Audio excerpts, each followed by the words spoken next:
Hi everyone. Hello. Happy Thursday. It is Thursday. One day away from Friday, and then next week is Christmas. And then after that, we will be wrapping up the new year. Oh my God. Oh my God. Oh my God. The year is almost over. I'd say some very personal goals for me that I wanted to accomplish, like for example, retaining length in my hair. Um, those have been accomplished. So I'm happy about that. But as far as like fitness goals, we did not make it this year. No, we did not get to our fitness goals. However, um, we're working on that for next year. It's going to be interesting to see everybody pile into the gym because normally at the beginning of the year, everyone makes a New Year's resolution that they're going to you know, get fit, lose weight, whatever. So there's so many people that come in the gym early on and then they fizzle out towards the end of the year. So that's going to be fun to see. But hey, it's nice. It's nice to get yourself moving and to start exercising. That's always great. But I'd say that this year wasn't bad. It's just that I'm a little aimless in what direction I need to go into as far as like career goes. So yeah, that's where I'm at. I will say that there were a lot of good things that I did this year, and that I enjoyed, but I feel like in the career department of my life and in the fitness department of my life, I feel like one, we could definitely improve in fitness a little bit. But also for career, I just feel like I need to go into a different direction a little bit. So I don't know, maybe this is the year of revelations that I'm gonna have to find another thing to pivot into, or I don't know, maybe be more aggressive with this and do this full time. I don't know. But yeah, the year is ending and that is wild. That is wild. Um, everything just seems like it's going by so fast. So fast. It feels like living in America, at least, my head and everybody else's head has been on a swivel because of how many changes just have happened super rapidly with our government. It hasn't given us enough time to just kind of be like settled in the changes that are happening. None of which I would say are good, really.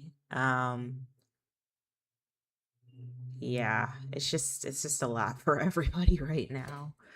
Um, it makes me worried for the next couple of years, but who knows? We'll have to see. But I don't know. I feel like as I go throughout time, like the older I get, the more and more, I don't want to say apolitical I become because I'm technically not apolitical. I'm more left leaning, but I'm just more like apathetic. Like I just don't care as much anymore, if that makes any sense. I'm very much so like, okay, this is basically like both sides of the political spectrum are all basically doing the same thing. Both of them are doing the same thing. Like there needs to be like big, huge mondo changes. Um, and it feels like now there is a need for aggressive division amongst communities, amongst racial groups, amongst sexuality groups, all of that. Like it seems like there is a push to keep everybody angry and finger pointing at the other person rather than looking at the big picture of what's going on. And so I wouldn't say that I'm like apolitical, though I do respect individuals who are truly apolitical, not like diet what is it? Diet con- diet conservatism is what I call it. Libertarian, that I call them diet conservatives. but like truly apolitical, where they can see the faults amongst both sides, Dems, Republicans, you know what I mean? Um, but I actually like I respect people more who can look at the big picture of things and understand that there are like higher powers and different like mechanisms that the common person really doesn't have control over as much as we think we do, and that is the thing that is causing all of like the issues and the divide and the classism and all of that. um so yeah, I don't know, and I think this second term of Trump is proving that. But yeah, I don't know, I feel like there's going to come a point in my life where I'm going to be like very exhausted with talking about politics just because of how it's going. And I think at one point, I'm probably just going to like stop talking about it as much because I don't know, there's really not much you can do anymore. You know, we're in a, what, digital feudalism? Billionaires really do run a lot of the stuff in this world, in this country. So, you know, it is what it is at this point. Um, so there's that. That's kind of heavy for a first topic. Last Tuesday or this past Tuesday, um, we played Man of Medan from the Dark Pictures anthology, and I have to continue playing that. But I didn't know it was gonna be as scary as it is. I did not know that. That like really irritated me because I like scary stuff, but I don't like a lot of jump scares. Like a lot of jump scares really pisses me off. Like I get very, very annoyed with too many jump scares, especially when I have to like move the characters and stuff. I'm like, I don't want to do this. But I remember when playing the Dark Pictures anthology, Man of Medan, we were walking down the hallway and like the light flickered and you can see like on the left side there was a poster of a like I guess of those like pinup girls from the 1950s. And then the light flickered, and then on the right side you could see like a silhouette of like a pinup woman, and I thought that was pretty cool. That's like that's the type of scares I like. I don't really like the let me open the door and then a severed head pops out. Like I, that's just so cheap. Like of course you're gonna scream at that. Um, or like we're underwater with Julia and Alex, and an eel comes out of a skull. Like what? I don't know. I don't like those, but I'm gonna keep playing this for you guys. I want to keep playing this for you guys, and then after, I'm probably gonna play like Dispatch, and then maybe play another Man of Medan, and then I don't know. Maybe I should take a stab at horror games, but I don't know if I'm gonna be like a fan for real of horror games like that.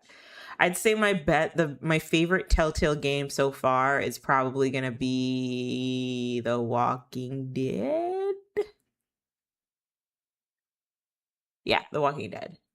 Yeah, I really like The Walking Dead. I think that's a well done Telltale game. Um, that's technically scary too. Those zombies don't scare me as much for some reason. I don't know why. They're like on the bottom of the totem pole of what's scary for me.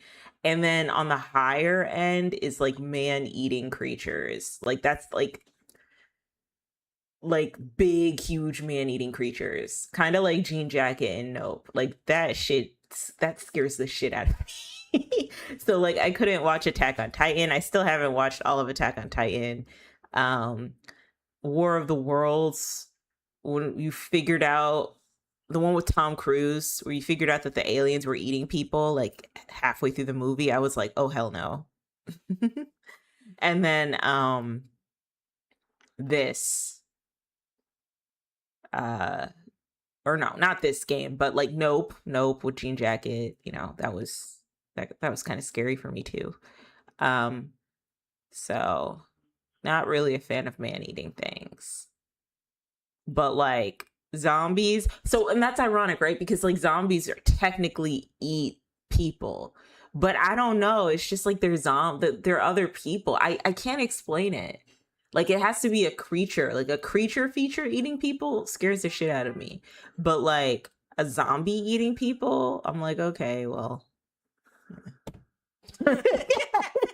like it just doesn't do it for me the way I think it should. So any like zombie game I think I'd be okay with. Um I also don't like weird morphed creatures where it has like 50 eyeballs and like an arm here and then like an arm back here and like a leg somewhere. Like I don't like those monsters. I guess a good example is there was a in the anthology Love, Death and Robots. There was a I think it was season 1, and it was about this landlord who was trying to claim ownership, or like this realtor who was trying to claim ownership of the dump of this old man, and it was like his junkyard, right?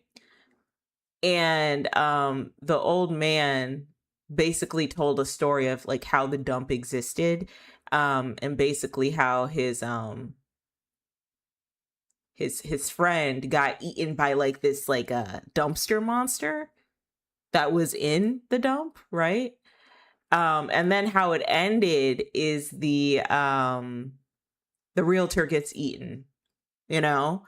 And then once he gets eaten, he becomes a part of the dumpster creature monster. So stuff like that kind of freaks me out a little bit, because it's like you're a part of this monster now. Like you fed this monster and now a part of you just like lives with him.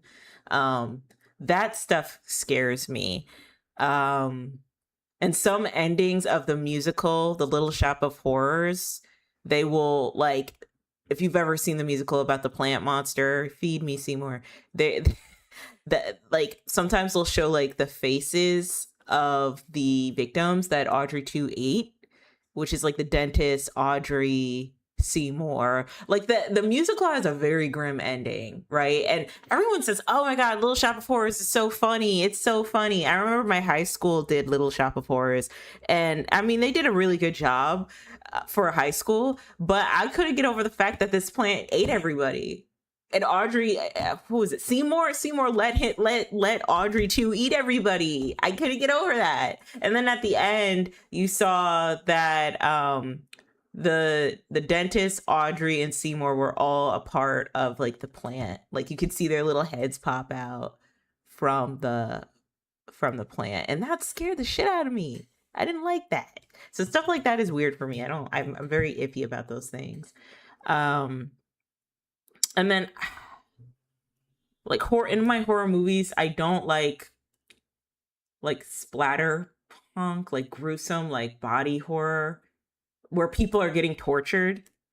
Like the body horror has to make sense. So when I watch The Ugly Stepsister, that's a movie I can probably watch again, even with like the disgusting eyelash scene where the doctor is like sewing eyelashes extensions into Elvira, the ugly stepsister. That was gross. But I can watch that movie again because of the message behind it, and because of like how creative it was and how well done of a spin they did on, like, you know, one of my favorite fairy tales, Cinderella. um Still haven't finished Nope, huh? No, I have not. I don't know that. Okay, I don't know. Everybody says that Jordan Peele, his Nope movie was like his least best movie. Like that is not his best work. And I don't know, on scare factor alone, I think that's his best work in my opinion. I think that's his best work because he was doing a lot of like Ari Aster type shit in that movie. Like he had Like I remember at the very beginning, up until when I couldn't watch it anymore. I remember at the very beginning when the chimp was mauling the people on set, and you can like hear the noises of the chimp like beating into the head of the female actress and like scarring her. And I think the purpose of the chimp, like if we can look into like what that's based off of, like in real life, it's actually based on a true story of a woman, I believe in Connecticut, who owned a chimp and got mauled by the chimp and her whole face was messed up. So I think that's what he was pulling it from. But like you could just hear the noises and like all the meat of like the chimp like beating this woman's face and mauling her to a pulp. So like already I should have known like, oh, this movie's gonna be like really like because that's like some Ari Aster type stuff, you know, in my opinion. Um, but then we get to the bad part, which is where Jean Jacket eats everybody. And I'm just like, and they're like in Jean Jacket's intestines, and I'm like, oh hell no. Like that fucked me up. Like that, and oh, sorry guys. That was like that is like very, very like reminiscent. I don't know. It just gives Ari Aster vibes to me. Like it just gives like that's something he would absolutely do in a movie about a creature feature. Like, God. So yeah, I should probably finish Nope because Jordan Peele is one of my favorite horror directors. Um, but I don't know, man. I just didn't like it. I didn't like that. Um, so yeah, I don't know. It felt like I guess the best way to put it is like I was getting edged the entire movie that I knew a really bad thing was going to happen. And then the really bad thing happened. And I was like, oh shit, I didn't expect it to be this bad, you know? Because you have, like, for example, in like Jurassic Park, you have like dinosaurs eat people, and it's kind of like theatric, and you're like, oh, okay. And then even like in shows like The Walking Dead, you have the zombies eat people, and then it gets kind of comedic because they're like pulling at like eating people's guts and brains and all that. And it's like, okay, sure. But then you get to like something like Nope, and it's like so raw, visceral. Like it seems very realistic to how people would act if like an alien entity just sucked everybody up and digested them. And I just did not like that. Oh my God. I hate that type of stuff. Um, but yeah.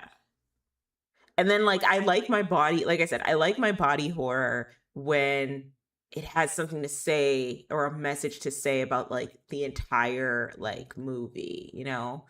Like Ugly Stepsister, Beauty Standards, or even The Substance. And what's funny about The Substance is that's like a morphe monster that I would not be a fan of, but I like the message behind The Substance, so I don't mind like the Sue Eliza Sue Monstro. Like I don't mind that, or whatever they call like the fusion of the two.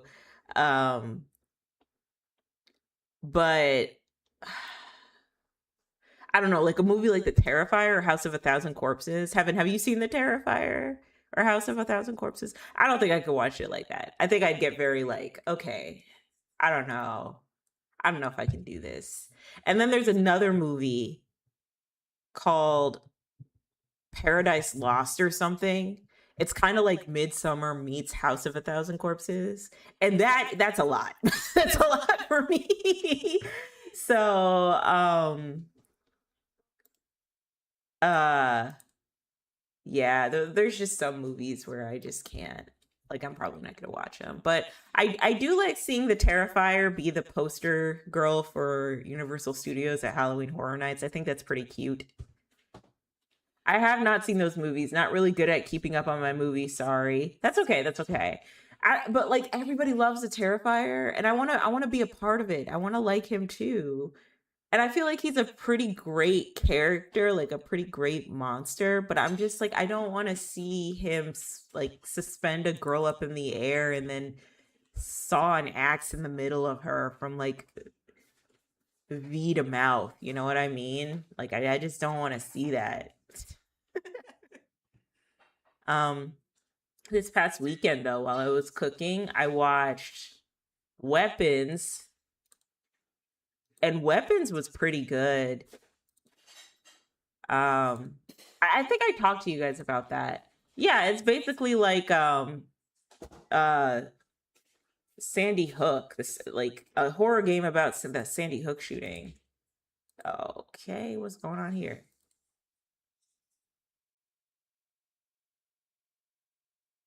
Let's go. Oh no, what's going on with my screen?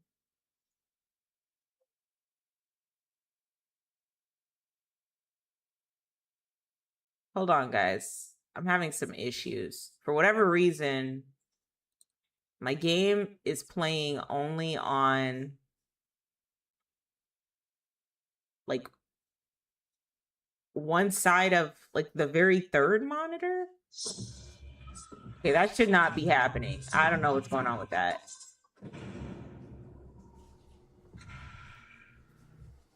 Okay, hold on. Hold on, guys. I will be right back.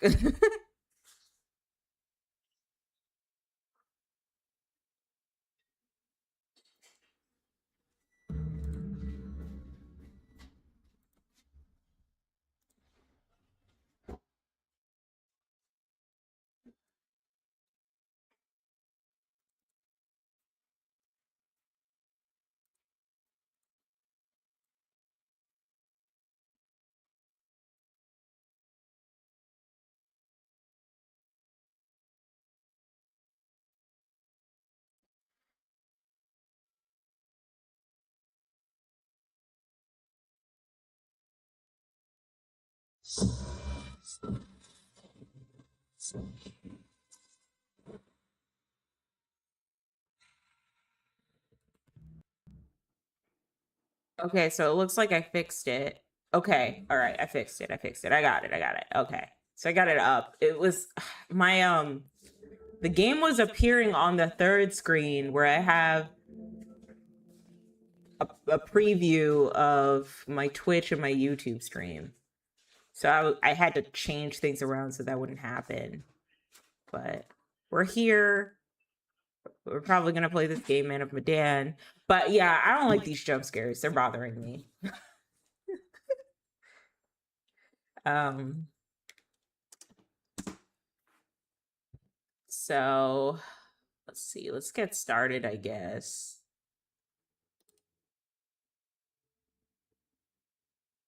Oh wait, no. Before I get started, I got to rant. I'm sorry. I'm so sorry. Did you guys hear about that lawsuit with the natural hair sculptors? I'm so sorry. I have to talk about it. I have to talk about it. Wait. Man of Medan can wait. Okay, let me pull up the TikTok. Man of Medan can wait. Man, oh, okay.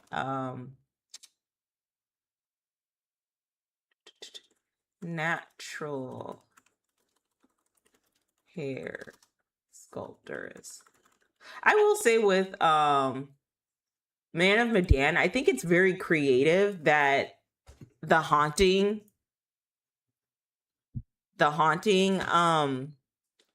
environment is an abandoned boat. I think that's pretty cool. All right, so let me share my in-game. Okay. So apparently the streets are saying that No, it was these hair sculptors, so natural hair sculpting, basically it's what they had got going on their head right now.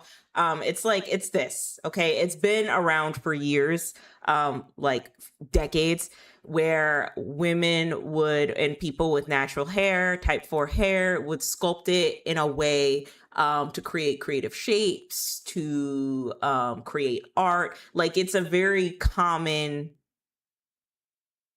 styling practice, okay? And apparently these two natural hair content creators who specialize in hair sculpting are getting sued by it says no. Oh, sorry. Are getting sued by another natural hair sculptor on on social media called Quinn, I believe. Quinn. Yeah, this person.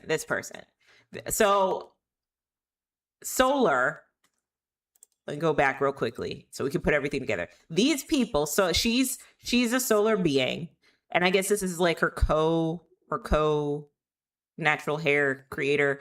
They're getting sued by Quinn.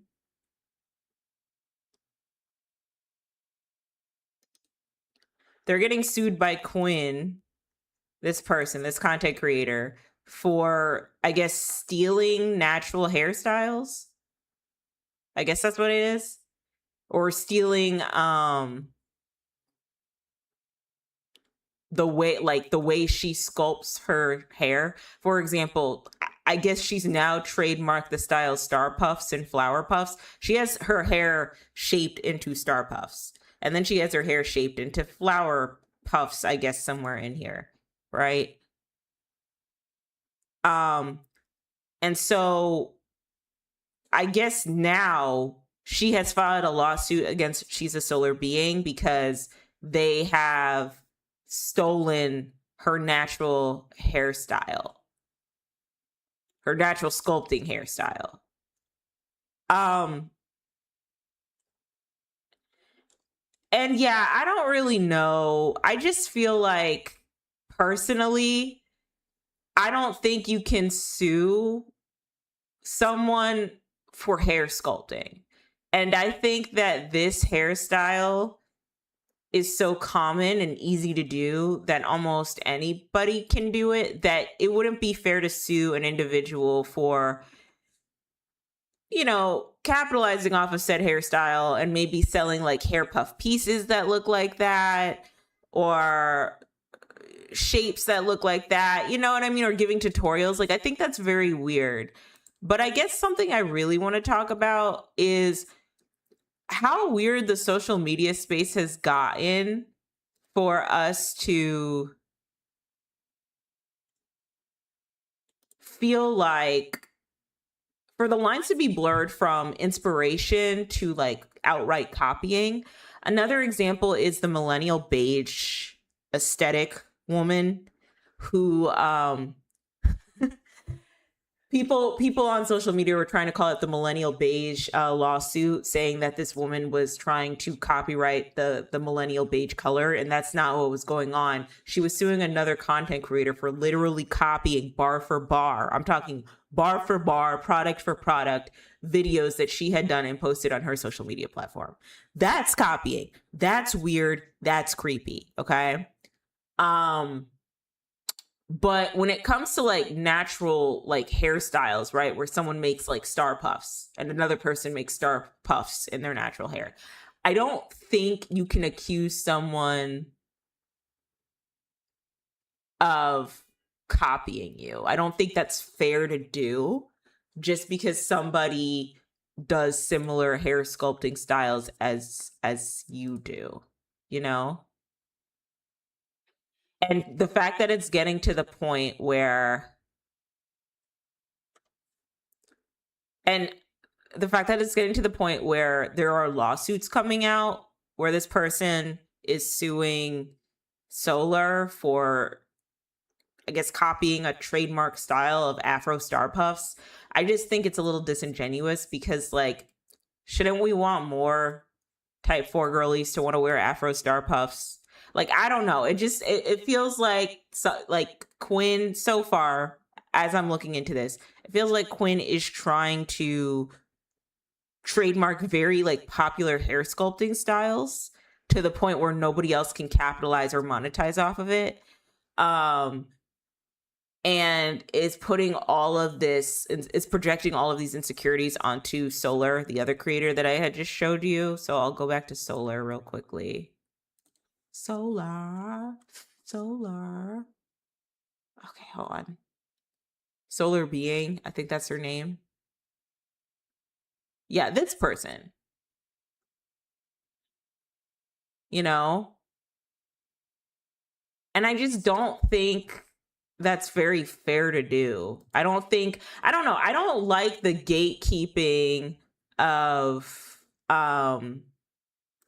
certain like things people do on the internet because a content creator feels like they invented it first. I don't think that's fair. Um I don't know. That's just my humble opinion. It's going to be interesting to see how this lawsuit comes out because worst comes to worst, the lawsuit comes out and now there's like a bunch of like logistical like trademarks on like what natural hairstyles you can do because of this lawsuit, right? Which I feel like that's not fair. I feel like we shouldn't gatekeep star puffs or flower puffs or whatever puffs that you want to do on your head. But at the end of the day, like I don't think you can steal a hairstyle. Like you look at a hairstyle like box braids. The person who created box braids, and box braids has been around for years. I don't think they've like trademarked it, so it's like that's the only style you can do. You know what I mean? Or I don't know if you have like type 1 hair, if like you have a special like color, right? Like a like oil slick hair color. I don't think you can trademark like the oil slick hair color if it's just like a trend that's coming in and people are doing. I don't know. I just think it's very weird and disingenuous. And I hope that they kind of settle their beef because it wasn't she's a solar being who has been like aggy towards Quinn. It was she's a solar being, if anything, wanted to just collaborate with Quinn. And Quinn was like, no, I don't want to collaborate with you, which is like, okay, girl, I guess. And then doing that weird content creator thing where people are like, oh, do you think that she copied me? I think she's copying my hairstyle. I don't know. I don't like the idea of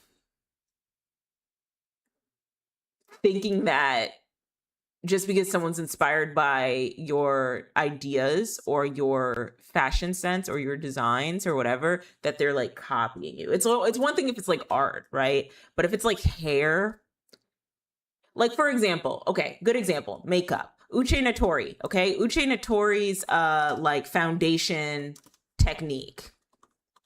The really pretty UK African girl who came up with like the class in session updated foundation routine, right, where she basically shows you how to like beat your face to the gods, right? um like what if she came out and was like, y'all can't do this makeup look because it's mine, I'm trademarking it, it's mine, you know what I mean? Like no one does makeup like the way I do, you know, something like that. That would be weird, right?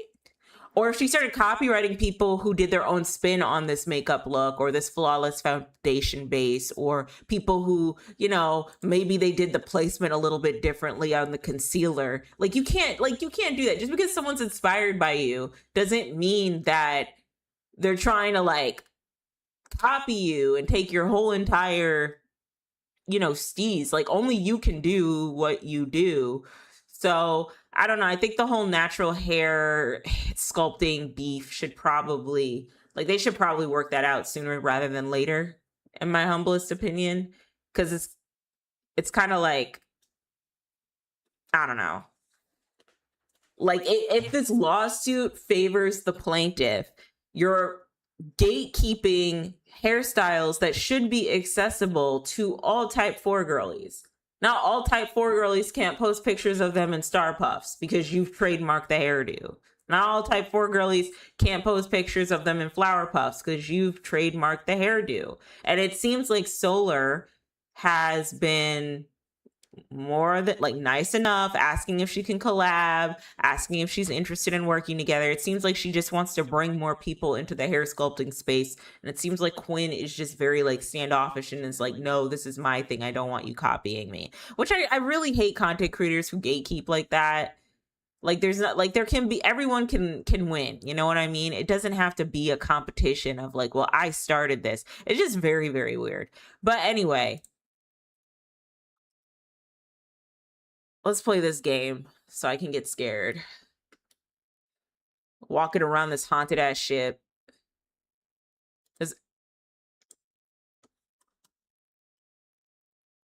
Does the noise work? Okay. I'm playing alone. New the anthology.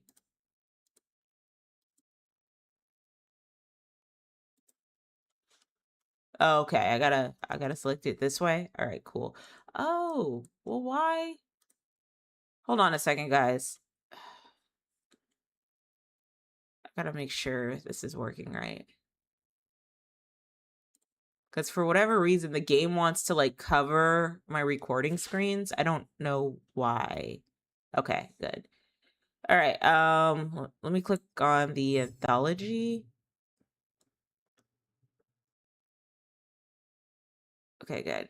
All right, Man of Medan. In Man of Medan, five friends set sail on a holiday diving trip that soon changes into something much more sinister. Okay, and so really quickly with Man of Medan, I kind of want to talk about content creators who gatekeep like that. Like, there's not, like, what happens when you hang out with people who don't see consequences in their sight of vision at all? Because it seems like Julia and Conrad, it seems like they just completely disregard culture, completely disregard you know, courtesy, dangers on the sea. Like when at the very beginning of this game, Conrad just like threw money at these like pirates very arrogantly into the water. Why would you do that? You should just leave those people alone. And then Julia wants to take her boyfriend Alex to the bottom of the sea to look at like this dead burial site of like this plane crash. Why do you want to do that? And if you're gonna do something like that, why didn't you take a little souvenir? Why would like, or a picture or something? Because like, what's the point? It gives me submersible vibes. Oh no, I'm echoing. Oh no. And then Julia wants to take her boyfriend Alex to the bottom of the sea to look at like this dead. Why am I echoing? Of like this. Oh God, let me fix it. Why do you want to do that? And if you're gonna do something like that, why didn't you take a little souvenir? Why would like, or a picture or something? Because like, what's the point? It gives me submersible vibes. Oh no, I'm echoing. Oh no. Okay. Desktop audio, video capture device. Okay, am I echoing now? Yeah, Heaven. They're too rich for their own good. I agree. They are absolutely way too rich for their own good because, like, it's like they got that money where consequences don't affect you. Consequences of your actions doesn't affect you. That's the type of money they got. And so now you got Alex and you got Brad having to deal with their nonsense. I feel bad for Brad because he probably didn't want to be a part of this shit. Oh, poor Brad. Little Hope. No more echo. Okay, good. Hopefully you'll be able to hear the game. Hopefully. I hope. Four college students and their professor become stranded in an abandoned town of Little Hope, trapped by an impenetrable fog. They try desperately to escape, witnessing terrifying visions from the past. They must figure out the motivation of these apparitions before the evil forces at work drag each of their souls to hell. Oh no. House of Ashes?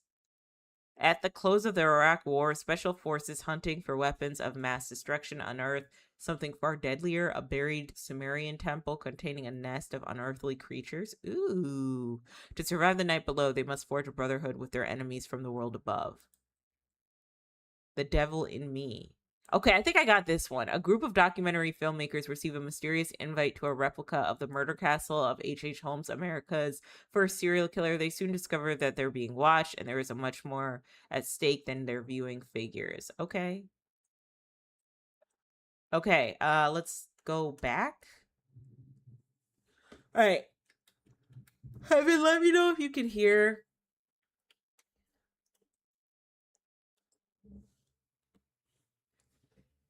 I gotta get back into this game. I gotta be scared to death. Okay, here we go.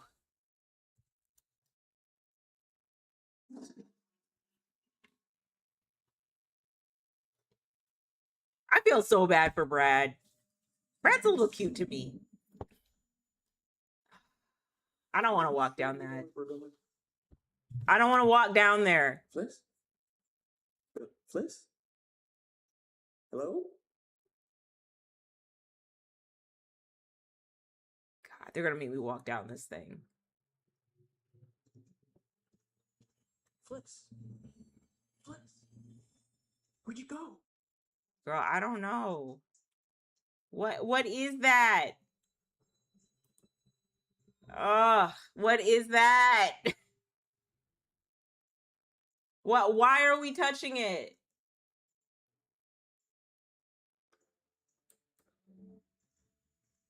Put it back down. Put it back down. You don't need to know what that is. You don't need to touch it.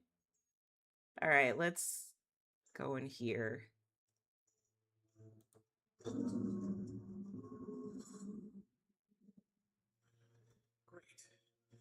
All these hallways look exactly alike. Oh, Hey, Bliss. Hey, where were you? is that even Fliss? Is he hallucinating? All right, I'll follow Fliss, I guess. Well, what was the point of that? Is he barefoot? Oh my god. Where'd you go? Try to get out. Try to get out. Oh god. I don't want to click on that. I feel like it's going to be a jump scare.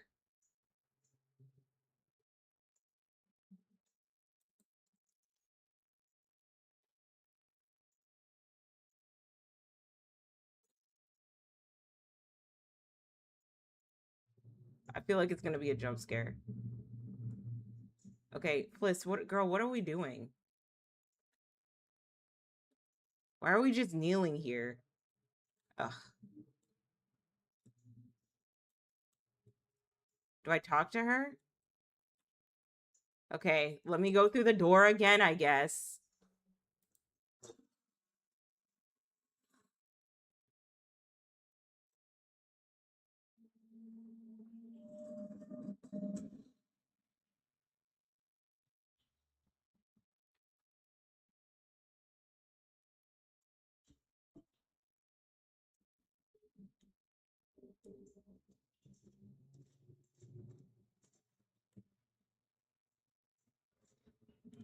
What do Well, what are we doing? Fliss, why are you just standing there?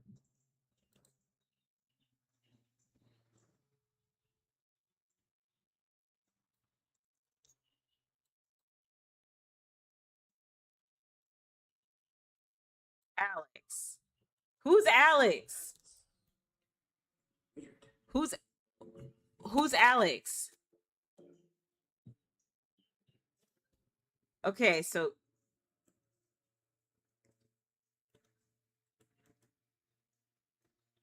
okay, so which way do I go?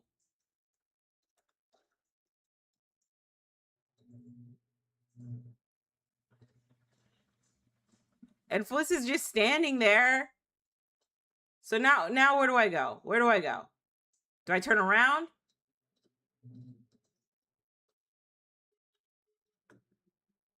No, I don't. No. No, I don't.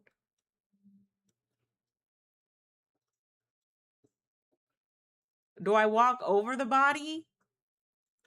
Let's Okay. Where do I go? Where do I go?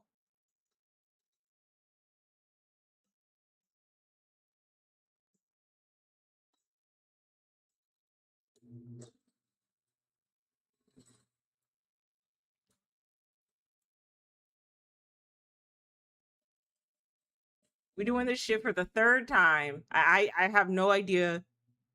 You absolutely should. Oh my god. Let me know if you guys can hear, because I feel like the desktop audio isn't loud enough. So let me get this straight. I had to go through that door about 3 times just for this man to come in and yoke me up.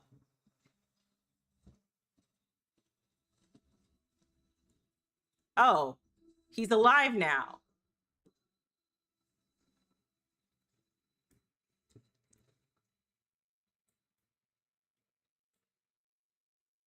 The person's alive. Oh, there's slugs. Nice. Slugs. We're hallucinating. That's what's happening.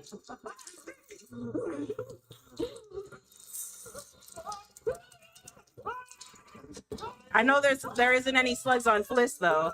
The audible is very, very quiet. Okay, hold on. Oh, wait a minute, wait a minute, wait a minute.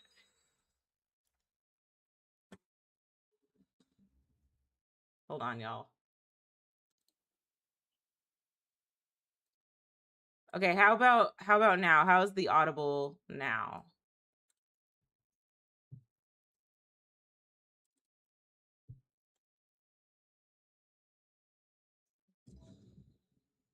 Okay.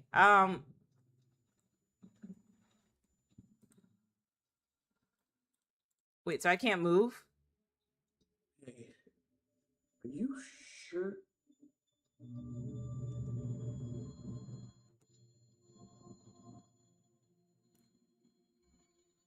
Find a way off the ship?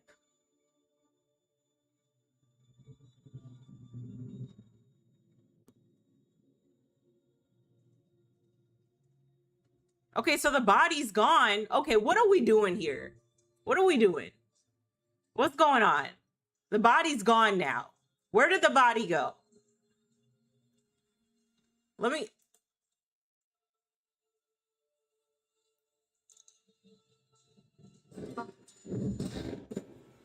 What?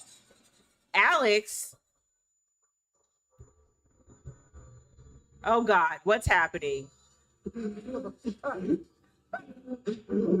What's going on with his head? Why his head look like that?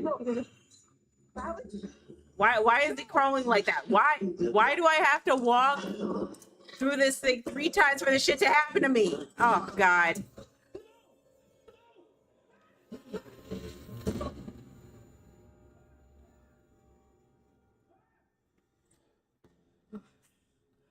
What is going on here? I don't like this. I don't want to do any more walking. Don't let me walk down there. Okay.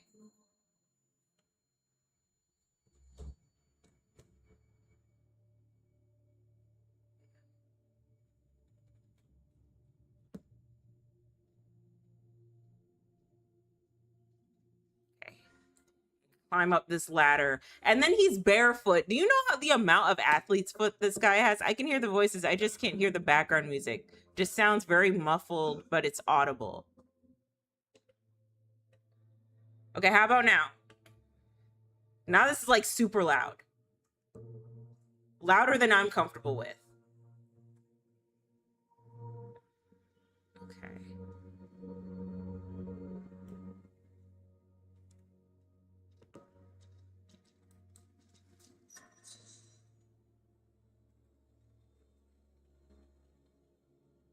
Find the so Fliss really isn't with us. So that was all just a hallucination Brad saw. Oh, Who's that? what? Who is that? Who's there? Get away! Who is that? Who is there? Please get away. Alex? Julia? Oh shit. Oh shit.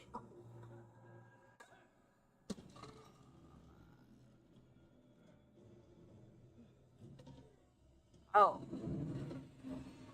Oh, oh. Oh God. Oh, what are we doing? What are we doing? I could just hear the music, but it's too loud. But if it's too loud, you can turn it down. The only reason why I want to turn it down, Heaven, is because I'm a fraidy cat. I don't want to be fully immersed in the game. Okay, so now we got to do the same thing with Fliss, except it's darker. Oh my God. Oh my God. What the fuck?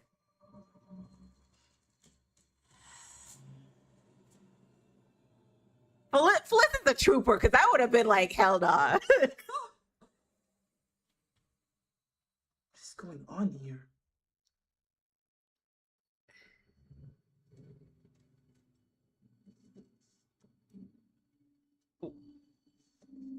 Why the corpse change though? Uh oh my God, it's so dark. It's so dark. Why is it so dark? Oh, what is that? What is that? Oh my God.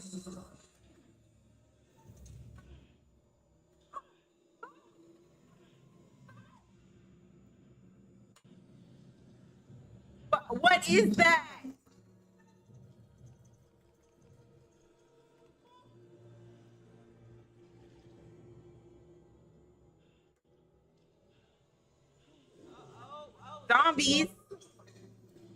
zombies. Zombie veterans.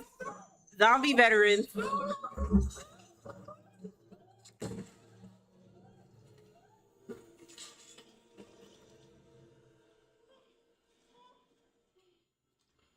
Oh man. Oh, it's gonna be a rough night. Sure is.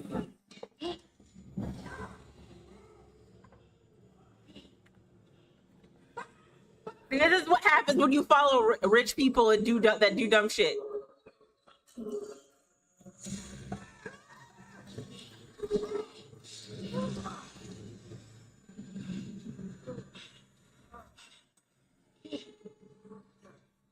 What is that? Ah!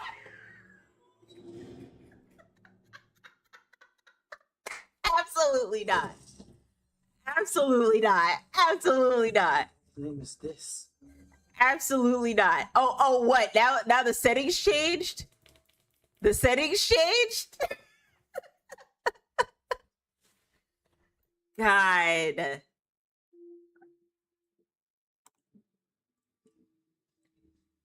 Now we got Ghost Brad following us. They had a ballroom on the ship?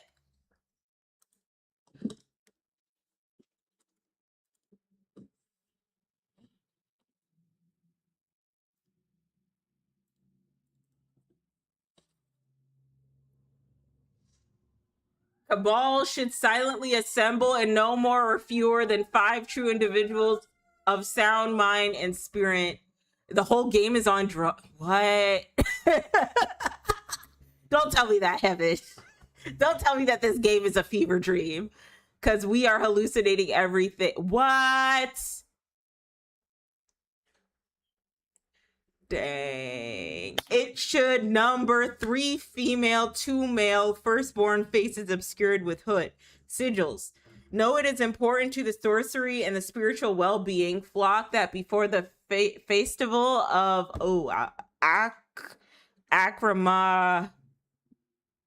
Akramahamari can ritual of Threskia is performed to went away demons by means of Cabal. The Pentangle, okay, that's new, shall be drawn out, and each member shall stand at each of the 5 primary points. A lady born of the sea shall be rendered unconscious and placed at the center of the Pentangle. That's a pentangle? I thought that was a pentagram. It is from there that the assembled should recite the incantation of Soros, sword in hand, with all exaltation possible. As is written, we 5 stand at the furthermost point. We are yet close enough to touch. Pentagram. The 5-starred great power, turning 90 degrees to describe a unicursial. Out the pentangle is faith, sword forward, using rents, turn, degrees to describe. Okay. Oh, so somebody did a seance on the ship. Nice. That's what it looked like happened. Someone did a seance on the ship. Now the ship is haunted. Cool. The sword forward, the exaltation exclaim. The pentangle is sacrificed. Page 34 member takes a step inwards and then is still in the stance of ram. Recite in unison, we are one, and so is our Lord, or Osiris, with the sacrifice. We ask you to cleanse our aura, to rid us of all of the demons that plague us. We spill the life of man in your honor, that we may ourselves worthy of your trust. Only when the incant. Okay. Wait, no, I wasn't done reading.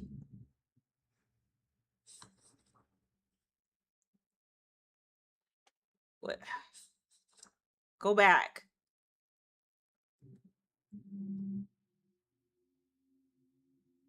Okay. I'm just going to skip down. The pentacle should be drawn out, and each member shall stand at the 5 primary points. A lady born of the sea shall be rendered unconscious and placed at the center of the pentacle. It is from there that the assembled should recite the incantation of Soros, sword in hand, with all exaltation possible. As is written, we 5 stand at the furthermost point, yet we are close enough to touch. The 5-star power, turning 90 degrees to describe the unicursial. So it looks like we're going to have to hold on to this book in order to, like, fix the curse. Okay.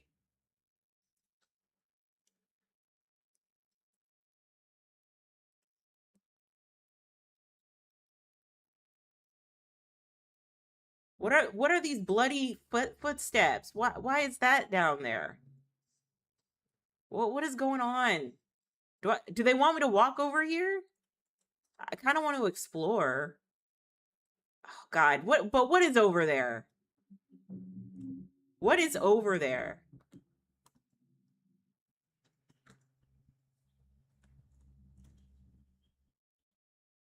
I kind of want to explore first. Okay, so there. Uh, what is that? You see that shit? They really were doing a seance in the ballroom. Mm-mm-mm.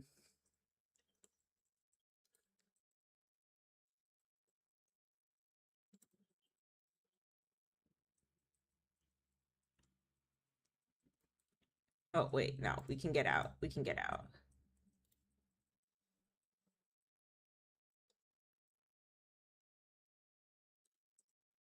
There's blood dripping from the fountain. Why is there blood dripping from the fountain? Okay, let's go back. Let's go back and see what happened. Okay. Bliss is a trooper because I would have been losing my mind. I would have been like, you know what? I'm good. You can take me now. Whatever you want to do with me, it's good. It's a nice ballroom, too.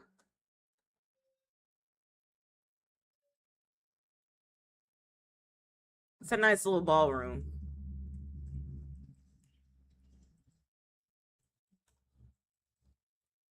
Okay. Okay.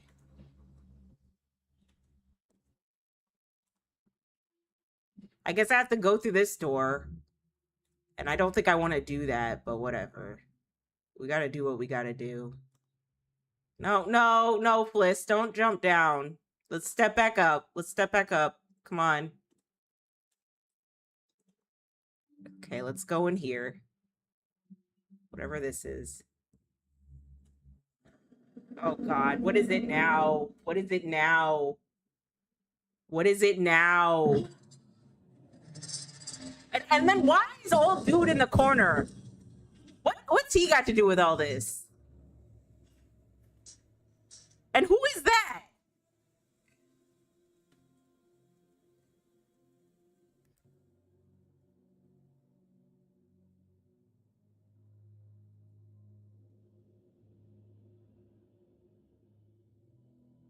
Who is that?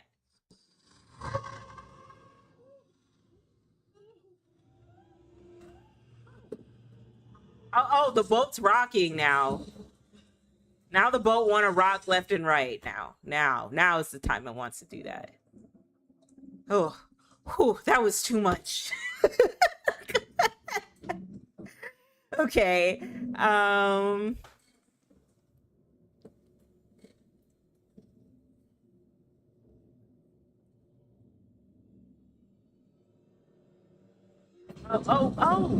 really? Well, why'd y'all do that?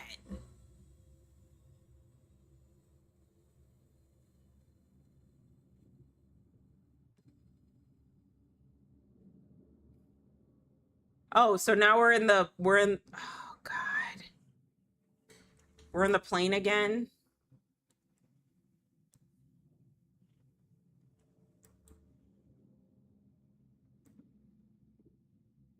Here we go. What are we gonna see? Oh, it's Alex. And he's holding the charm. Let's take the charm. It's you, bitch. It's you.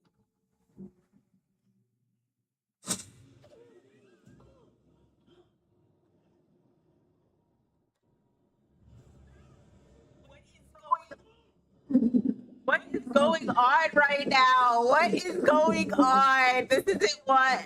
This is it.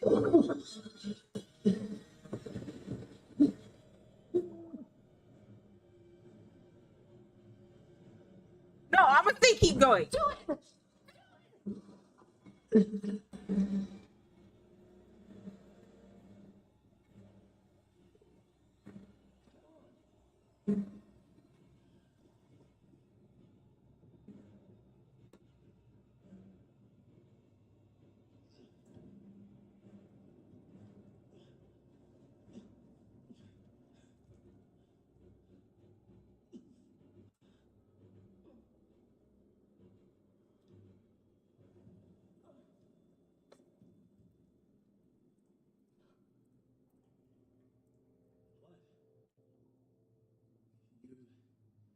Okay.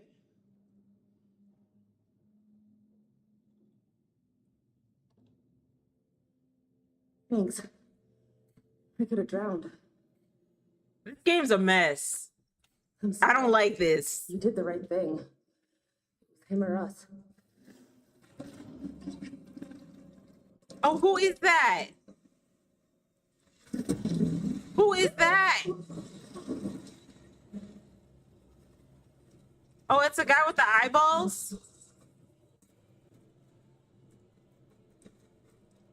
Oh, did we kill his son? We're not gonna run away? Let's go. Let's go up the stairs, bitch. Go up the stairs. Go up the stairs.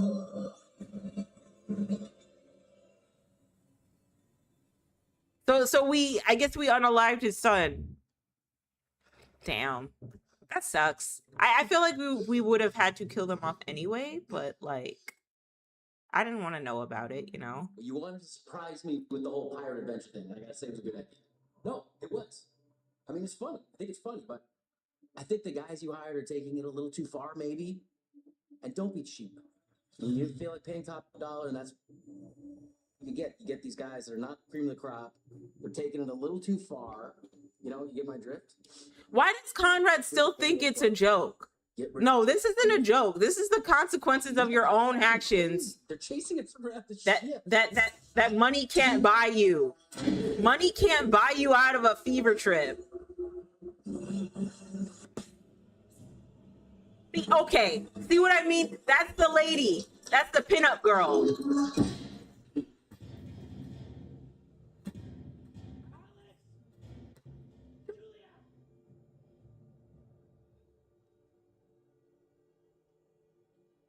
That was the pinup girl I saw when I was looking in the ship. It's something's fucking with me. I ain't going in any of those doors now.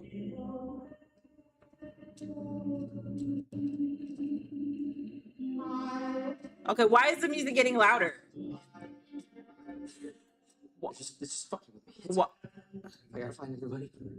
Whatever this is, it's just fucking with me, okay? It's fucking with me. God, I'm sorry, but this is exactly how I would have expected Connor to act. Like, this is exactly how I would have expected someone like a Connor to act. Ooh. This bathroom looks musty. Yeah, I should really take a look behind this door, shouldn't I?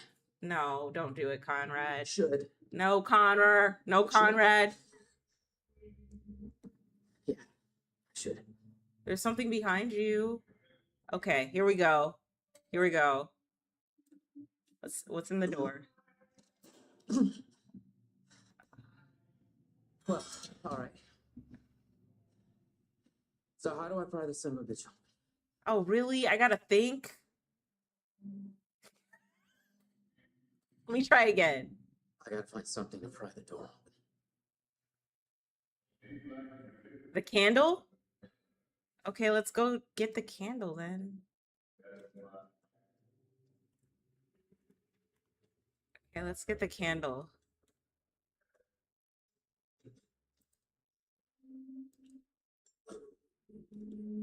Whoa.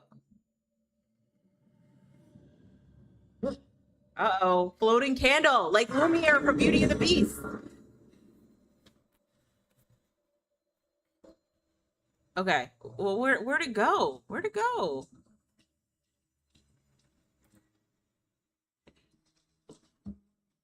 It's got some heft at least. Enough for the door. Okay, let's go. Let's go back in there. Pry this door open.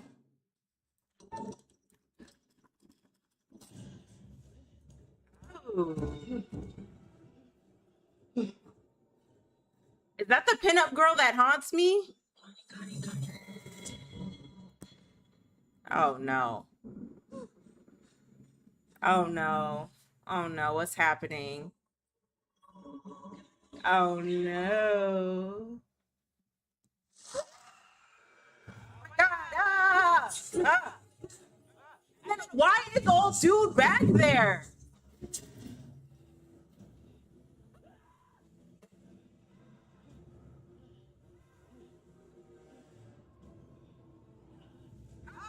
I mean, oh God, no.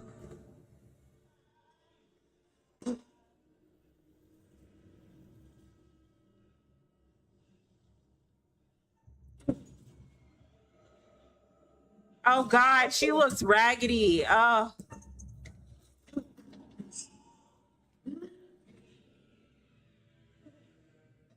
I would just jump.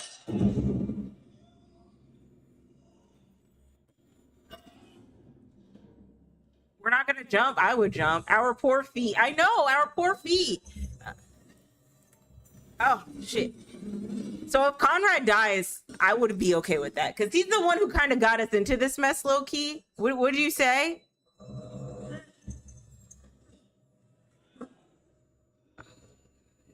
Oh, she's down there now. Oh, she looks awful.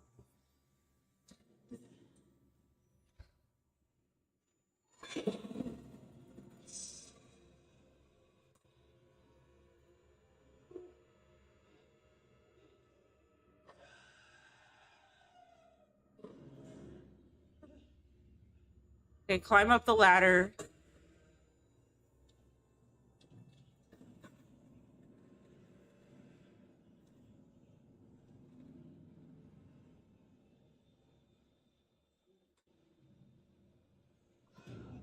What? She made it out? Damn, she's so determined.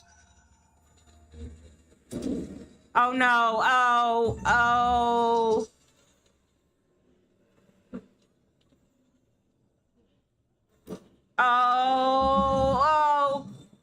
Uh. Oh, he's dead? For real, for real? Well, I never liked Conrad anyway, so...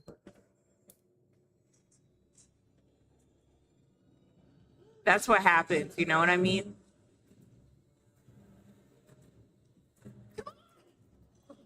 Oh, okay. I gotta be on my P's and Q's.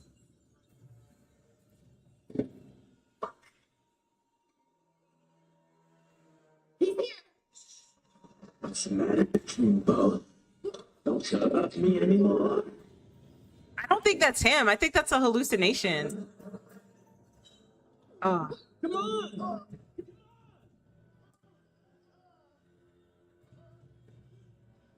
What? Why are we in disgust now?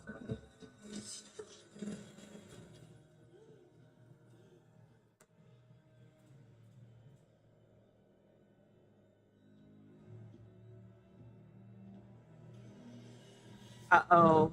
He's coming. Jump. Come on. Oh!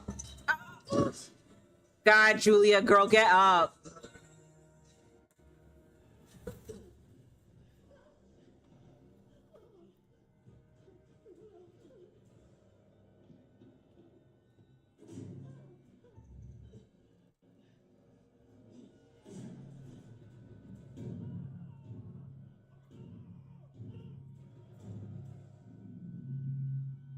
You know what? Oh my God. Yeah, it's me. Come on, let's go.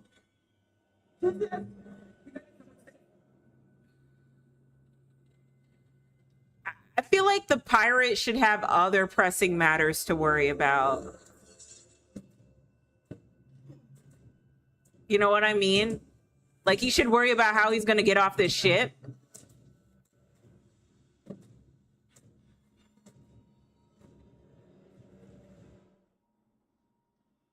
Wait a minute. Why didn't we get off the ship, off the lifeboat?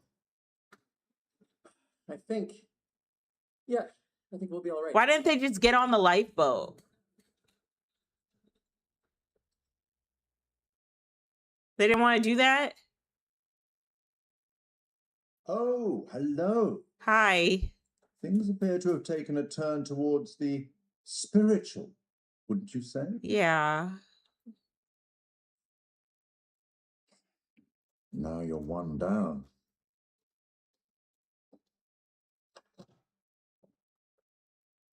And what about Conrad? He, or rather you, should have been a bit less careless. Have you figured out what's going on? How to stop it? How to save the lives of your poor, unfortunate stowaways? You will, I hope. Although it seems the ship's previous occupants never managed to. Quite a lot of deaths that night. Let me help you out. Give you a little hint. Yeah, sure. I need some help. Well then, how can I put this? There may be forces at play here that are more scientific and even some that are more political, you know? Less supernatural. Perhaps you've started to realize something. Everything and everyone may not be quite what they appear to be. What is that? What? I hope that helps. No. Well, aren't you excited to find out what your poor unfortunates are making of all this and how you might avoid any more unnecessary tragedy? Go on, back to it. Speak soon. Okay. That didn't help. He did not help me at all. What was I supposed to do with those cards? The ship must be cursed. It's the only way we can explain all this evil shit that's happening down there. Let's just stay calm and relatively sane about this, okay? I think y'all need to get off the ship. Has anyone seen him? We got split up. I saw him. Conrad ain't here, Julia. Conrad was the reason why y'all got in this mess, so I had to let him go But first. just for a second, I tried to catch up and he was gone. Gone where? Why? This just doesn't add up. He could be hurt. Bad. For all we know. Your brother runs as fast as his mouth. I'm not worried about it. Okay, we're going back right now and we're gonna find my brother. Julia. He could be dying right now. We have to. Girl, we ain't going back and finding him. Just not yet. What the fuck is going on with this ship? Because I gotta be honest, it feels like there's some like evil, like literal evil going on down there. Let's just stay calm and relatively sane about this, okay? The stuff I saw, it's like there were these old soldiers. They were bodies. They were dead, but then they came alive and... That doesn't sound that crazy right about now. Alex wasn't the only Alex. What are you talking about? There were things walking around with his face on them. Alex's face. It was horrifying. Probably just your mind's way of telling you that I'm smothering you or something. I know what I saw. Alex. Maybe. Can't all be happening. Maybe like one thing could, but not all of these crazy things. It's too much of a coincidence. Maybe all the hauntings have to do with Something like going on here. people's like internal like absolutely sure about? struggles, you know? What do we know that's real?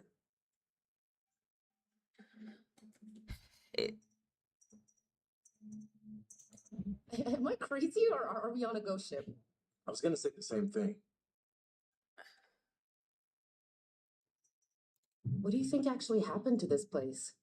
No idea. I saw 1947 on the newspaper. Did you see the gold? Anything? Yeah, it's possible there never actually was any gold here to begin with. Okay. Still doesn't explain anything. What happened to everybody on this ship? Where did they all go? You can smell death everywhere. It's like a tomb. So where'd all the corpses come from? They actually look like they've been scared to death. We know more than we did before. That's something at least. We're wasting time. Whatever we do, we have to do it now. Time to get off this ship. We're not going anywhere without the distributor cap. The Duke needs it to run. Hold on. The ship's gotta have a radio. If we can find it and use it. That's great, but do you think it's still? I don't think it works, and I don't think you should use it.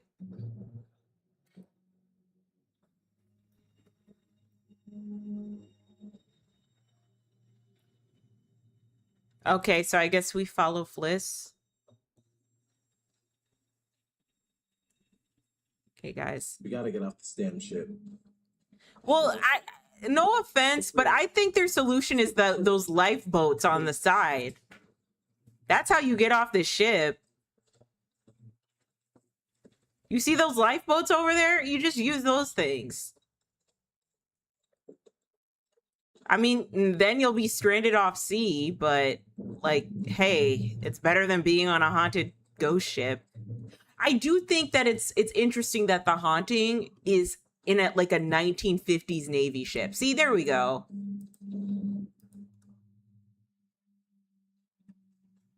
I can't click on it.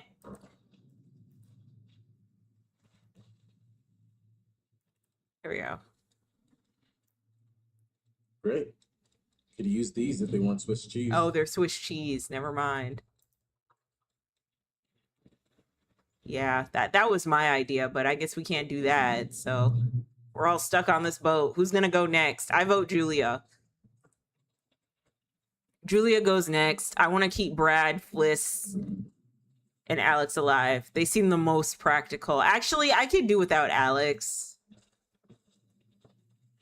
Oh. But I do think it's cool that the haunting is like a 1950s Navy ship. That's pretty cool. Sadly, no, but I'll keep my eyes open.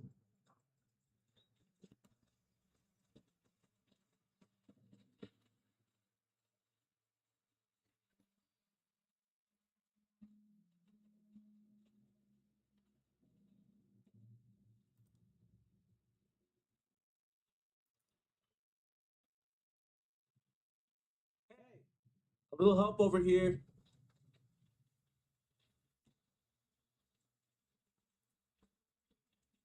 I think this is our way up. Give me a lift. No. You don't know where his feet have been. I'll pull you up. Leave Julia down there. Julia and her brother are raggedy, because I feel like if it weren't for them, we wouldn't be in this situation. Specifically Conrad. If it weren't for Conrad's arrogance, we wouldn't be here. Okay, so let's go up the stairs.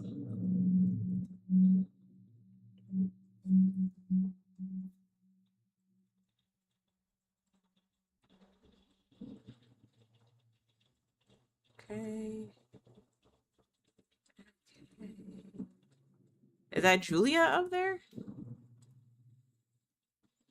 This is where I chased Conrad before. Uh-oh. You hear the music? A haunting's about to start. Maybe like a vision or something? Okay, let's look.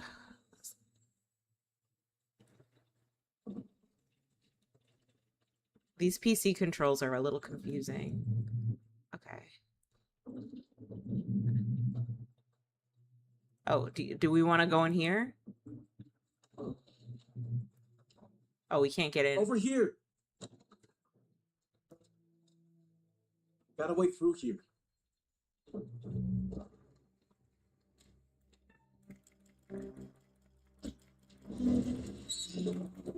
Ooh. Nobody wanted to help? Brad, you don't want to help? Okay, that's fine.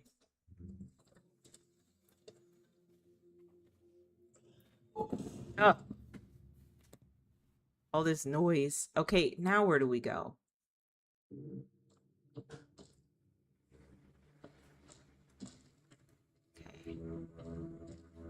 So let's go in here.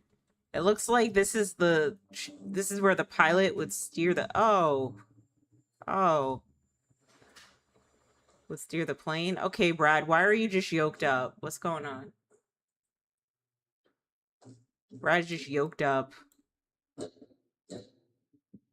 we can't open that. Open it again. No, we can't. Brad, make yourself useful. Oh, I like these things. It kind of gives me an idea of what to expect. Oh. Okay. I mean, that would be good. He's the guy, he's the pirate that's coming after us, so that would be nice. Find a radio yet? No, but there's got to be a radio on this ship. There has to be. Julia, why aren't you helping? I'm not taking confident about our chances of surviving.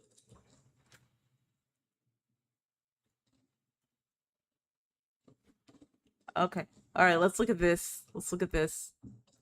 See, Julia is raggedy. This is why she need to go next. Something's wrong here. If you were headed to San Francisco, you'd be crazy to take this route. It's almost like they didn't want anyone to know they were coming.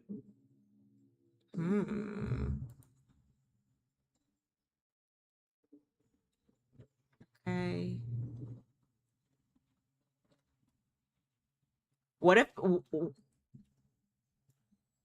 Okay, what is going on here? Why can't I walk?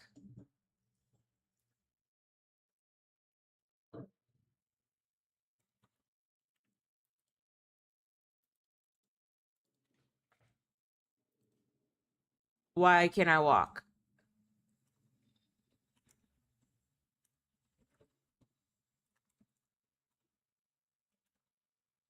What's going on with the controls? Okay, thank you. All right. What does this say? Notes.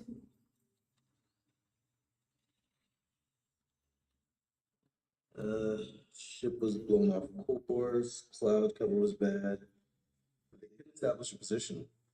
Okay, 0007, heavy storm blown off course. 00012, report of hold 2 flooded. 00023, excessive lightning strikes. 0048, adrift in shallow waters, location unknown.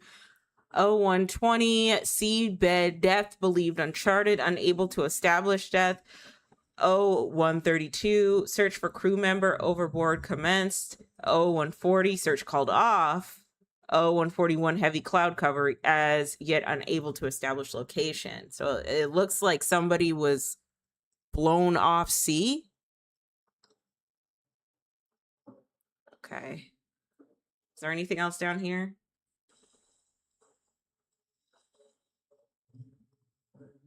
Oh, okay. I guess I gotta go over here.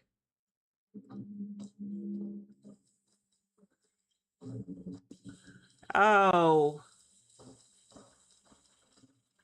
Take a look. No freaking. Why is it so light? Does it actually still work? Well, radio science hasn't changed much in 70 years. As long as there's power. I'll give it a whirl.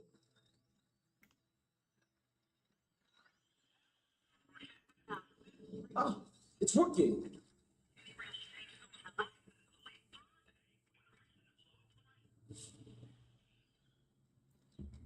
It's a number station.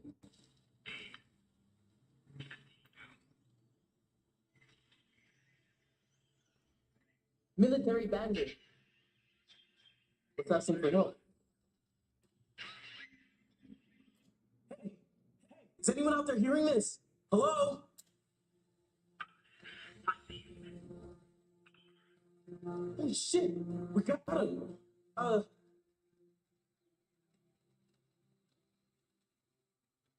What? If you can hear us, we're on a ship, an old freighter. Our coordinates are approximately 12 degrees 30 minutes south, 151 degrees 20 minutes west. Please get here now. We need help.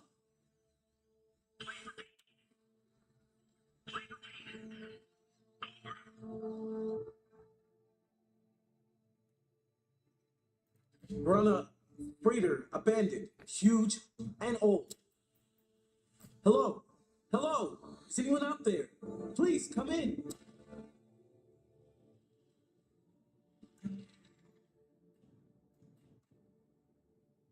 Well, there goes our plan.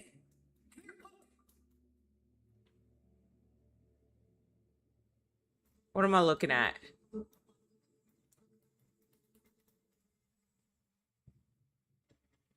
This has got to lead somewhere. Maybe we can find a way to get the power back. We need to get that radio working. I think someone should wait here in case a message comes through. I'll go, obviously. I can do this. I should be the one to go. Are you kidding me? You? Come on. Sounds like you're scared of someone stepping out of your cab. Scared of my idiot brother getting himself killed? How about showing me some brotherly love? Why does he look pale? Hey, for sure up for it. I believe you got it, bro. I'm coming too. Hey, what? No, Julia, you no. stay up here Bodyguard. with your brother. Take care of myself. I'm still the captain of something, and the captain's telling you that I'm going to. All right, Fliss. Ready?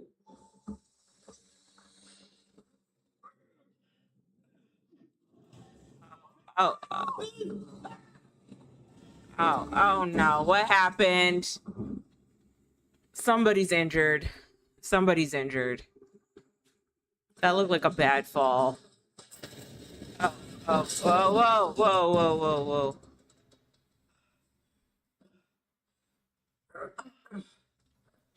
Am I still alive? Barely. The fuck?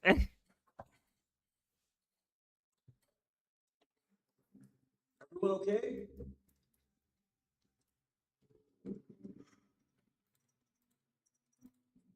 We're okay. What are we gonna do? I'm gonna find the generator so we can power the radio. We'll wait here by the radio. Here.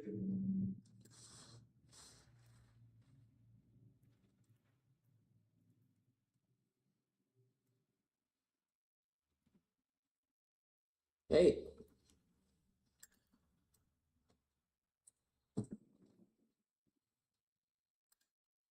This way. Guessing these are the lower levels of the ship.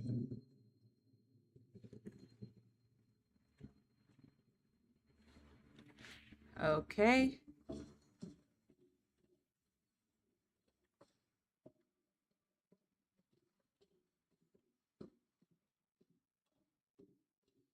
Oh, how's school going? Good. Why are you asking me about school? Sharp to me. Thanks. Oh, what is that noise? What is that? All right, guys, let's go. Move it.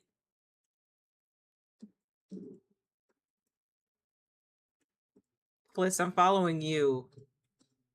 Okay, I'm gonna go in here. What is she doing? Why is she tweaking? Okay.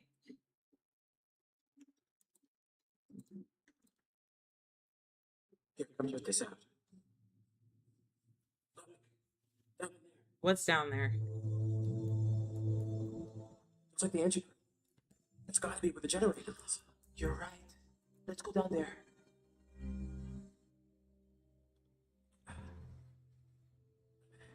The ladder's broken off here.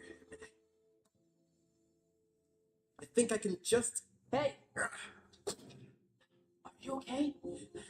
Yeah. Good. Just come down.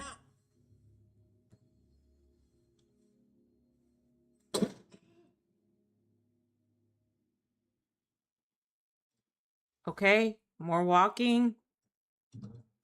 Oh God, What? It was. Wait, did we see it? we didn't see it, Brad. We didn't see it. We didn't see it. So I'm seeing things, but you're not. I think it might be from that fog. Okay. Yeah, you might be onto something. That fog is fucking with our heads. Maybe that's what happened here in the first place. Why there's nobody left on the ship? Could this have anything to do with the wrecked plane from the dive? I mean, maybe there was a connection. Maybe they made contact. It's a theory, I guess. Wow. Okay, let's keep going.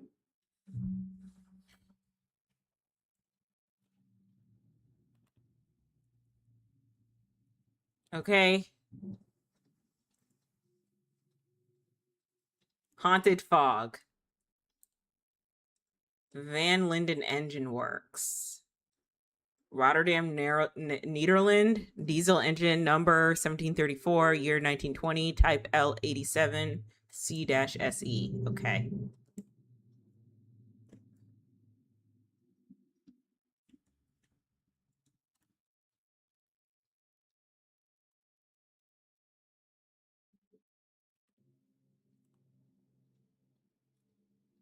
Oh, okay. So we're stepping in the fog. So that means a hallucination's coming up, or a haunting, or some shit like that.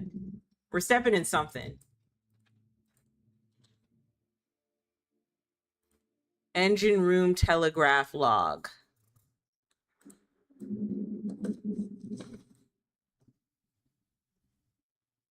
223723 ahead. Bell acknowledge. Engine speed adjusted. 22310. Stand ahead. Bell acknowledge. Engine speed set to standards. Engine set to standard speed. 2345. Lieutenant Young reported to relieve me of watch duty. I replayed engine running at standard speed with no special or standing orders from bridge or chief engineer, and no maintenance or hazard issues in engine room. I found Lieutenant Young to be of a sober and composement disposition. Compos mentis disposition. What is compos mentis? Now I'm curious.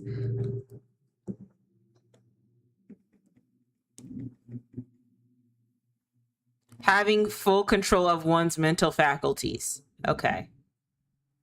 Sane and irrational. Okay. To hand over at watch 2400, 00 relieved. Lieutenant J.G. Phillips of watch at 000 hours. Inspected engine room for abnormalities. Performed equipment and machinery checks prior to watch. No faults found. Previous log entries examined. Currently standard speed engine. No new bridge orders. Full ahead, bell acknowledged, full speed ahead. Flank ahead, flank bell acknowledged, engine adjusted to maximum speed. Standing order from chief engineer. Cut engine room power from all non-essential lighting and machinery. Chief engineer entered the engine room for emergency inspection. Okay.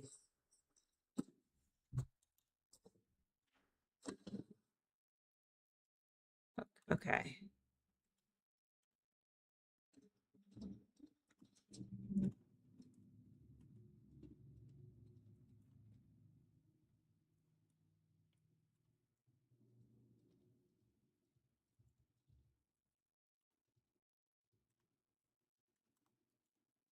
Where do I go? Okay, I guess.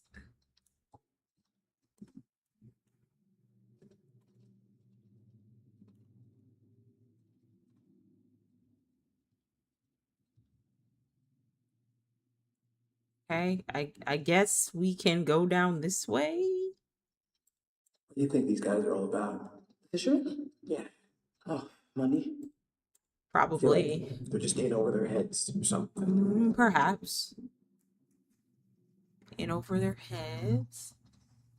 Okay. What happened there? With those, like, let me point with the flashlight. Maybe, I don't know if I can, but like on that wall, seems like a lot of crazy stuff happened. And we're stepping in the fog.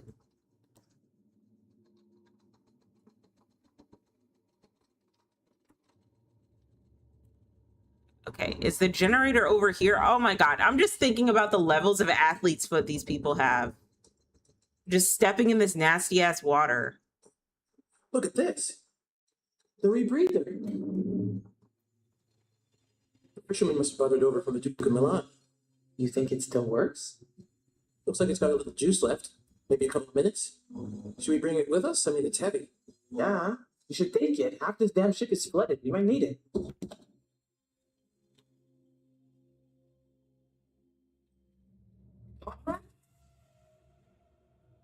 Oh my gosh.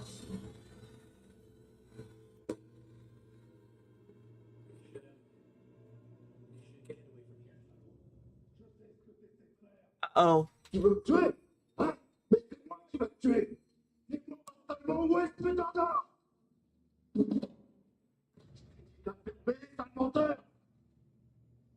Ferme ta gueule de merde! Tu dis n'importe quoi! Tout ce que tu racontes, c'est des conneries! Alors, ferme ta sale gueule de merde! It looks like he's dead. Who are you talking to?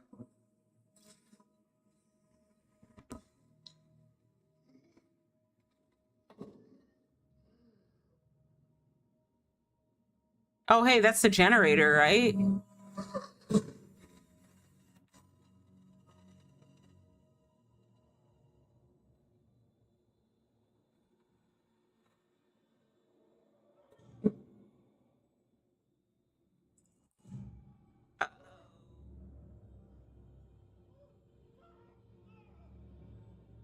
Oh, it's the fog. Oh no, what are you gonna do? Okay. Okay.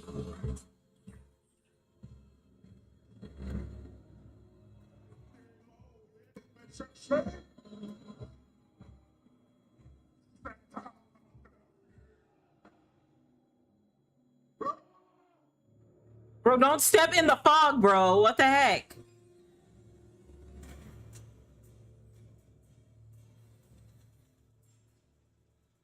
Didn't we just say that the fog is haunted? Why are we stepping in it? What are we doing?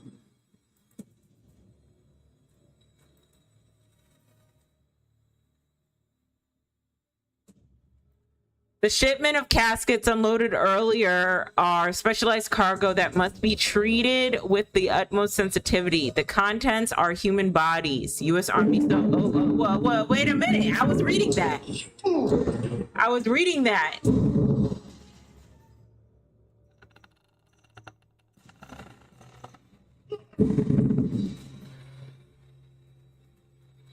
Okay, that was a waste of time. Okay, we gotta run. Run, guys, run.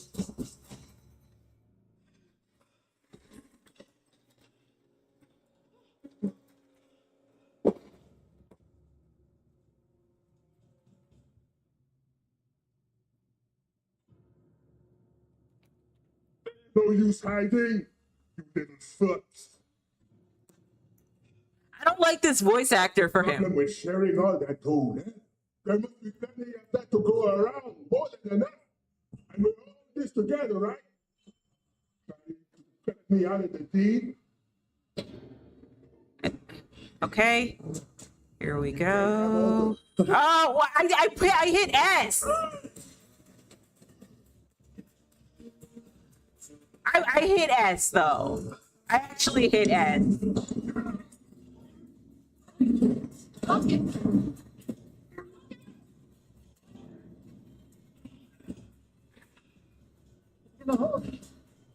Right?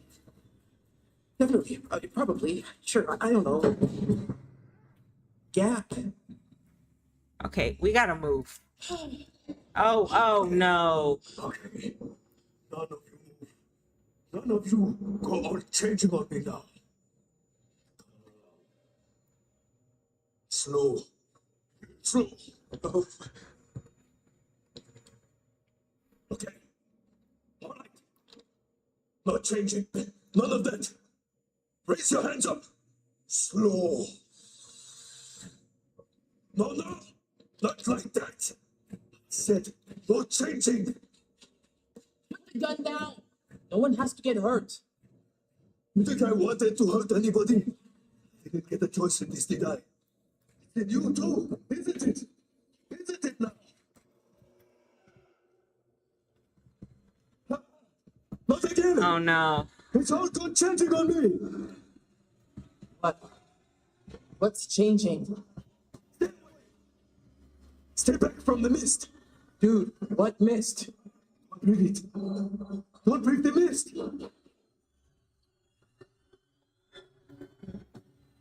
Why can't we breathe the mist? Why can't we breathe the mist, man? Life. Bringing things to life that shouldn't be alive.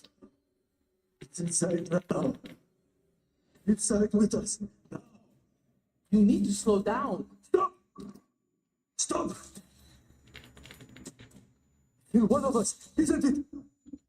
Put the gun down now. You said it. Why are you telling me what to do? What's going on? Yeah, you burnt in the mist. It's happening. I can feel it.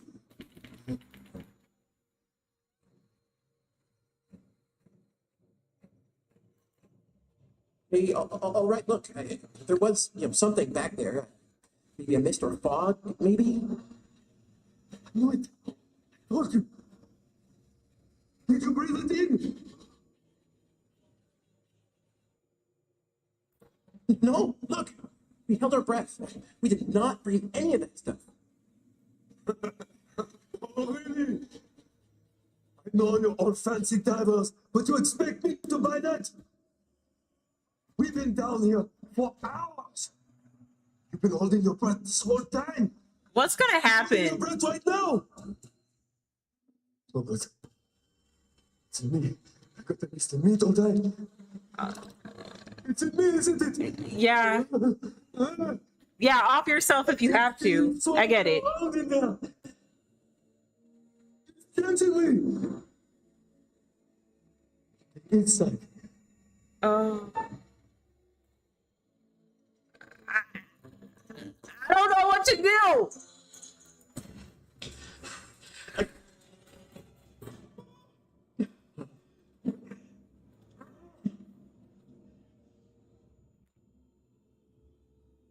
Uh, Hey, man, come on, just put the. just let him do it. Just let him do it, bro.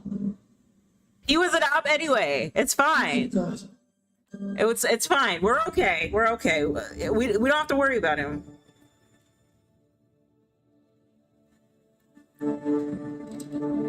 Shit. Poor Junior. I feel like he didn't want to be a pirate. That's just how life ended up for him.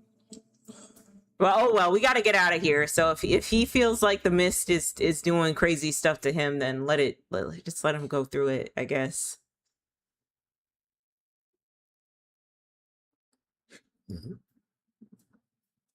Julia, girl, what are you doing?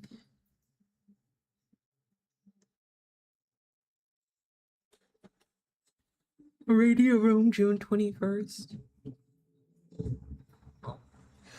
Wait by the radio. Why? I'm gonna go check the next level and see if I can find any more gear. Alex, please don't leave. I'm not gonna be long. Just wait by the radio.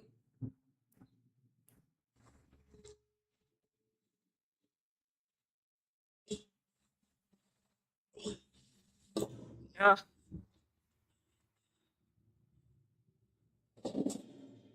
I have to do more exploring. I don't want to explore anymore.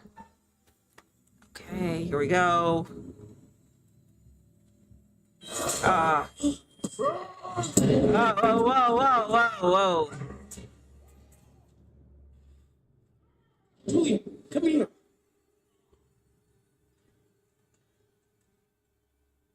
I saw the big guy. He had the distributor. Oh, why is there a shadow back there? Okay. I guess.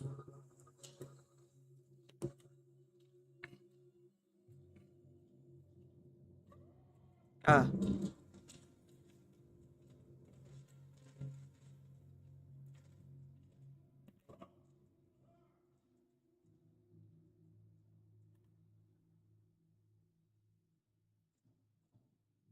This must have been what we just heard.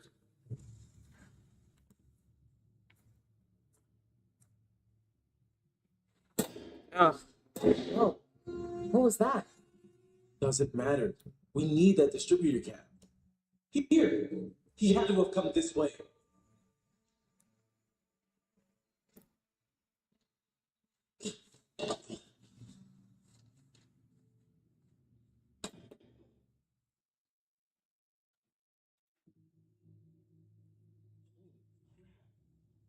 Look at that shit.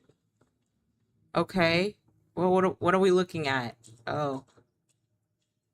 Y'all see this? Oh, whoa, whoa, whoa.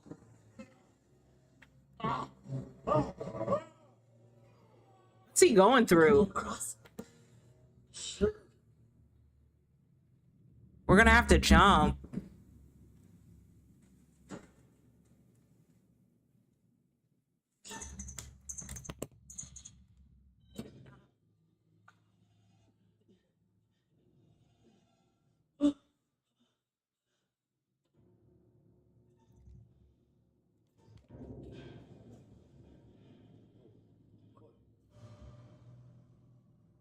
happening now?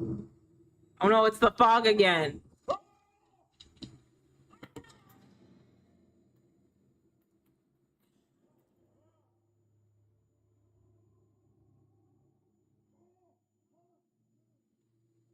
It's the fog.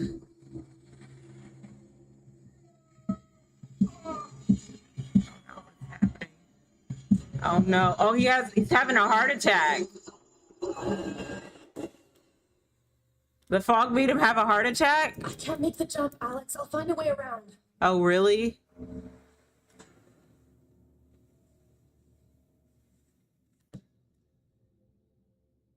Retrieve the distributor cap. Okay.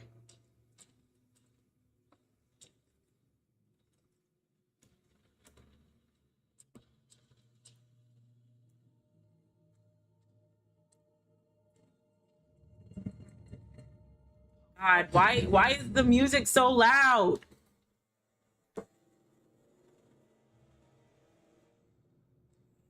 Oh, who is that? Why is Ghost Brad stalking me? Oh God, what are we looking at? Oh, are rats eating him? Rats are probably, oh no, the rats are eating him. Fuck! Oh, but hey, there's the distributor. Look at that. Sometimes you just get lucky. The rats are really eating him? Like, so soon?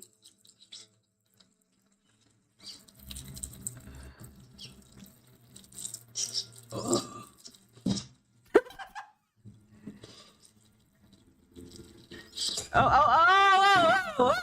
Easy. Oh, shit, I was bitten by the rat. Oh.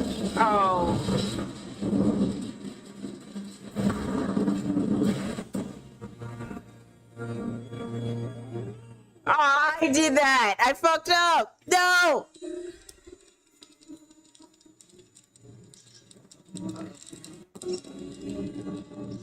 Oh no, now the rats are gonna come for me? Or maybe it's a hallucination. Or maybe not. Maybe Alex is the next to go. What? Ah. Put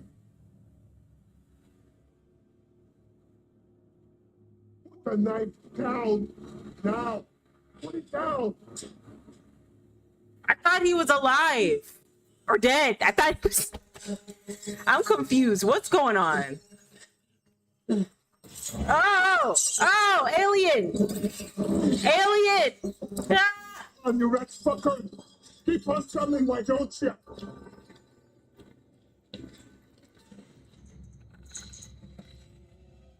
Where am I supposed to click? Oh, okay.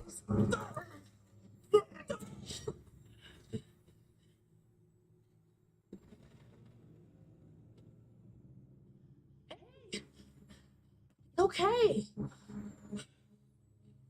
Oh my god. Oh my god.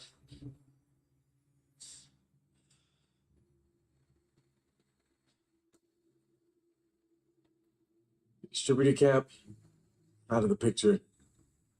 Guess it's time for a new plan.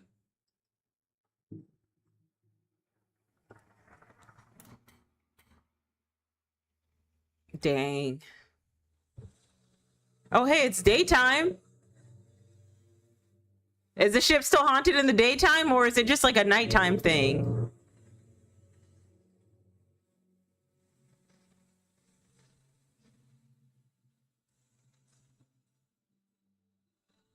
It looks like it's a nighttime.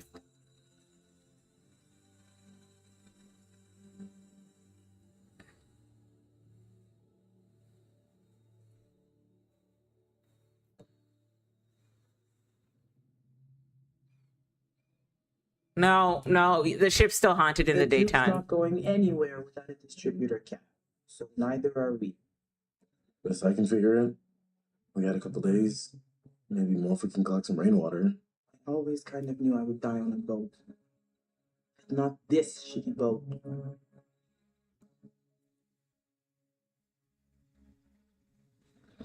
I don't know why that night was so long. Wait a minute. Hey. Hey, what is that?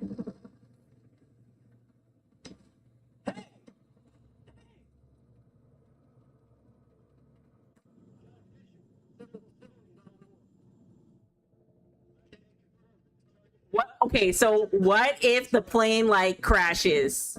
Jesus, it's just a bunch of kids. What if the plane crashes?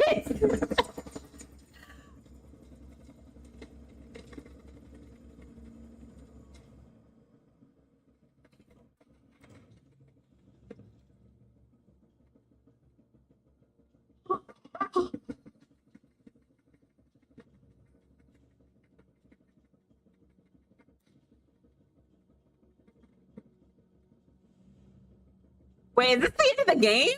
Is this it?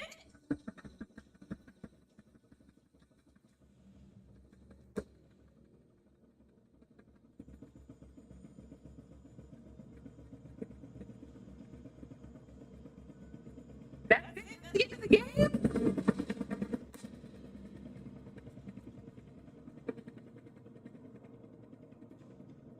Okay, I mean, I guess. Mostly everybody is mostly alive except for Conrad. I don't feel bad about Conrad. Conrad was a dick. Don't understand, really, just how crazy it got down there. I mean, just how fucking out of control. He was an asshole. Funny meant well. No, he No didn't. matter what moronic thing he was up to, it always meant well. It's just a big old puppy dog. Just trying to make everyone laugh.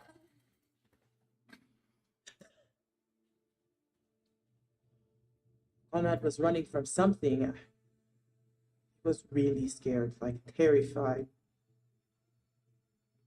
I don't know why. I couldn't see what he was seeing.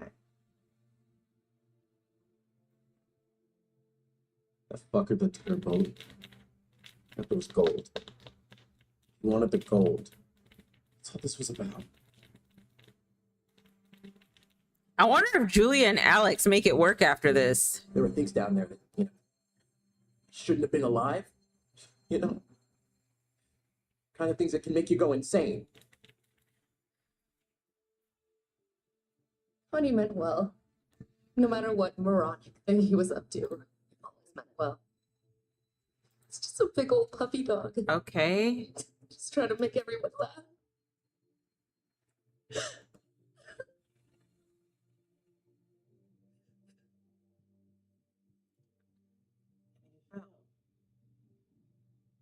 Or he jumped. I don't know why, but I think he was running away from me. Manchurian gold. That turned out to be quite a bit different than we expected. Okay, how long does this go on for?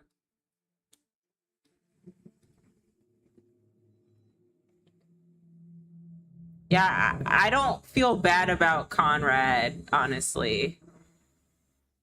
I didn't really like Conrad. Okay, so that was a cute moment.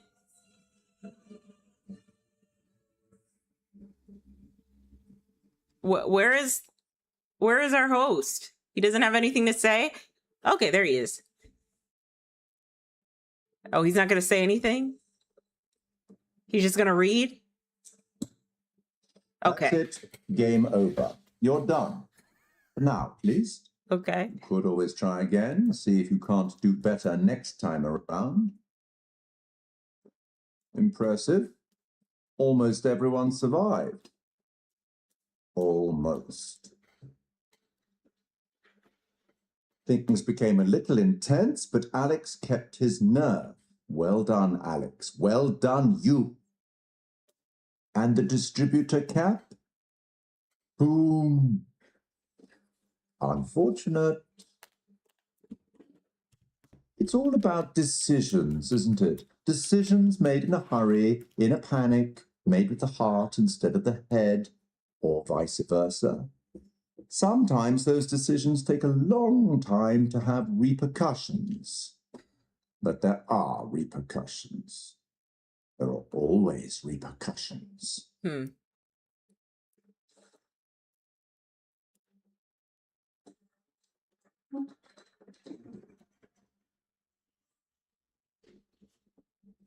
Till we meet again.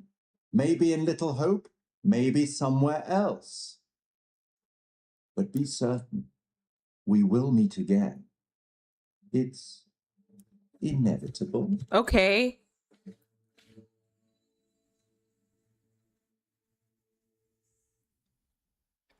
Won't you spare me over to another? Okay, so that game was interesting. All right, it's a little short. I'm not gonna lie. Though I'm not surprised. I expect a game that has an anthology format to it, where there's like multiple games in like one series. It's probably gonna be a little bit shorter. The ending was a little weird. I feel like I was supposed to get the distributor cap so that we could leave, but I was bad at pressing buttons, so I wasn't able to get the distributor cap. Everybody lived. That's good, except for Conrad. But honestly, I was gonna let Conrad go first. Like, real talk, I was gonna let him go because he kind of low-key got us into this situation a little bit by throwing money and taunting those pirates. All the pirates died, so that's what you get for trying to steal boats, I guess. Though I feel bad for Junior. I don't think Junior wanted this life. So I do like the concept of a haunted ship. That was cool. A haunted abandoned ship. I do not like the jump scares. Those jump scares were too much. But I kind of like the hallucinations in the background. That's a nice creative touch. It's like scary, but like not in your face. You have to pay attention to it. Jump scares are lazy to me. Of course, anybody's gonna scream at a jump scare. I hate jump scares.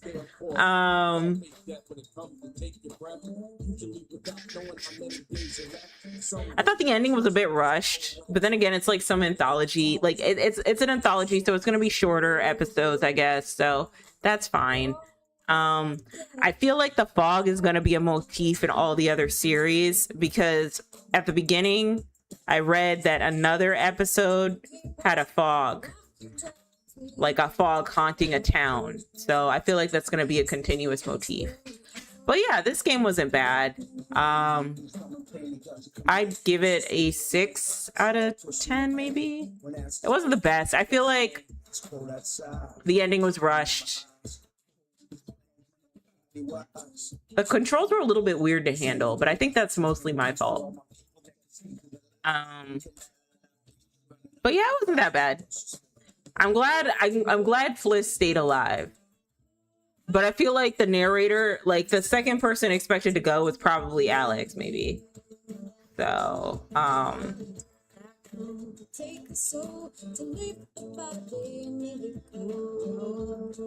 okay.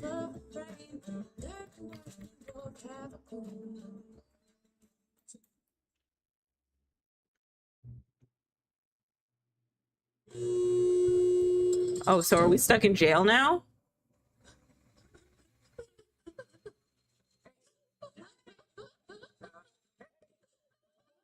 Oh wait, what is going on? Why are they trapped? Just saw someone. Hey! Whoever it was. Hey, very good. What's that? That's William Poulter.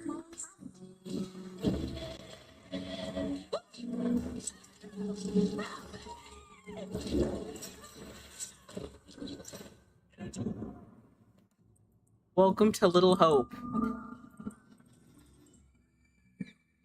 Okay. Okay, why is Alex locked in jail though? Like, what happened with that? What's going on with Alex in jail at the end? All right, they locked Alex up. That's weird. Okay, so it looks like this game is over. So I'm gonna take a break. I gotta go to the bathroom. And then I'll figure out what other games I could play. So I'll be right back, guys.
I'm back.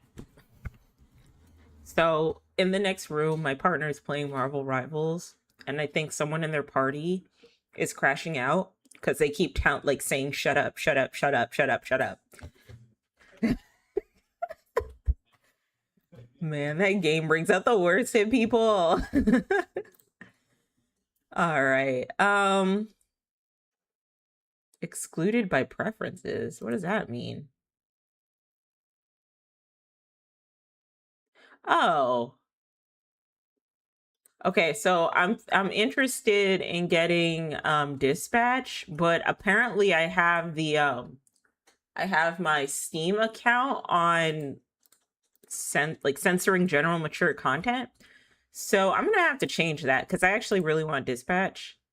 Oh, whoa. I really want dispatch, so I can add it to my cart. There's a digital deluxe edition. It's $26.99. That's reasonable actually for a new game that just came out. That's pretty good. So I might get dispatch and I might play that. Yeah, I might do that.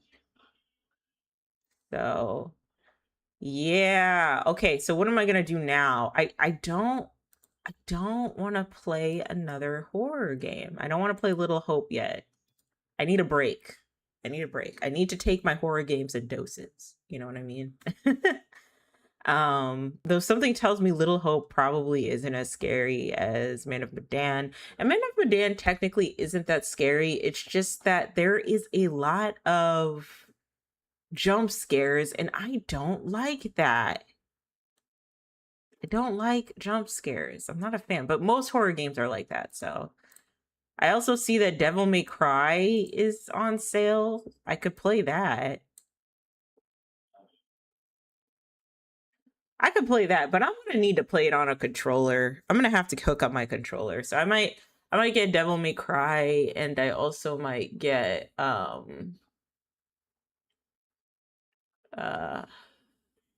Dispatch. Because I'm running out of Telltale games to play. There isn't gonna be many Telltale games left for me to play. You know what I mean? So there's Batman ones, but I don't want to play Batman game. The only Batman games I really want to play is like Arkham Asylum and like those types of games, but I don't really want to play like a Batman Telltale game. I'm good. My favorite character out of the Batman series, actually my first like favorite like superhero out of the Batman series, not really a superhero. Yeah, it is a Telltale game. It's a Telltale game, Heaven. Yeah. But it's made by Supermassive Games, and it has the same format as... Wait, hold on. So is The Quarry and Until Dawn, are those Telltale games? I thought they were, because it's like point and click. You know what I mean? Point and click is Telltale. The format is a little different from like The Walking Dead, but it's still the same, and The Wolf Among Us, but it's still the same in that you have to like point and click and select options, and the options you select have an outcome. So I'm pretty sure Man of Medan and that whole Dark Anthology series is Telltale. And it's not bad. It's just I need a break from it. And Batman has a Telltale series too, but I just don't feel like playing any Batman Telltale games. Honestly, the best part of Batman is the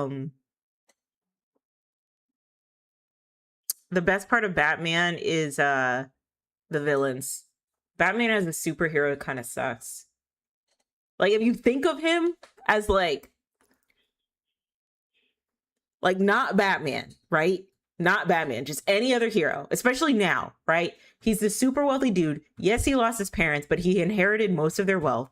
He has the ability and he has the money and the resources to build these get these super human suit to wear and a Batmobile and a bat cave to live in and just spy on all the villains, right?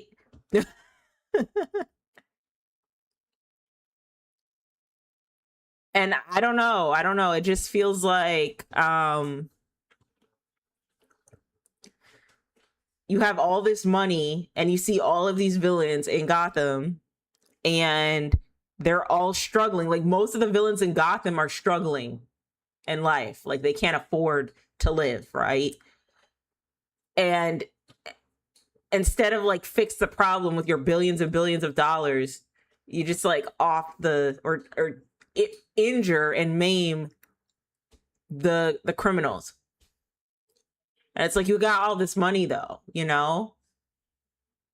The least you can do is provide resources and jobs for the criminals. Like, I don't know. But as I was saying, my first superhero that I fell in love with, like my favorite superhero that I fell in love with was Catwoman. And technically she's not even a superhero, but I thought she was so cool when I first saw her in like the all black with the pixie cut. I think it was in like Batman the Animated Series. And then I saw her again in like the Batman movie with Jack Nicholson as the Joker, like that whole series, you know what I mean? Is Jack Nicholson still alive? I wonder if Jack Nicholson is still alive.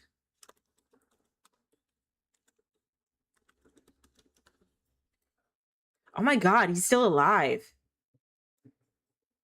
He is so cool. He's like crazy. Like not in a bad way, but like in a like crazy genius way. I was watching a video essay on The Shining, and the video essay had clips that went back and forth from the movie that Stanley Kubrick, I believe that's his name, directed, versus the series, I guess, that Stephen King contributed to in the 90s. So there was another series of The Shining in the 90s, like a mini series, and then Stanley Kubrick directed the movie. And so there would be clips that go back and forth from the movie and the show, and I was like so confused. I was so lost. I was like, what the hell is going on? Like, because God, Shelley Duvall's character, she like she has like dark hair in the movie, but then in the series it's like this blonde-haired lady. And I guess the series explains a lot more about what happened in The Shining, like the lore behind the protagonist who is ends up like, you know, unaliving himself in this hotel. But I didn't know there was a mini series of The Shining. I know there was a sequel, Doctor Sleep, and Doctor Sleep was pretty good, but I heard that the mini series was like really, really bad. Like really bad. Like it did not need to be done. I do think I would not mind a reboot of The Shining miniseries. I think it would be better, but I guess in the early 2000s it wasn't that good. So I was like really confused because it went from like Jack Nicholson's character to like some lanky brown-haired man in the series, and I didn't know there was a series, so I was just like, what are we gonna, why are there two different Jack Nicholsons? Like, what's going on?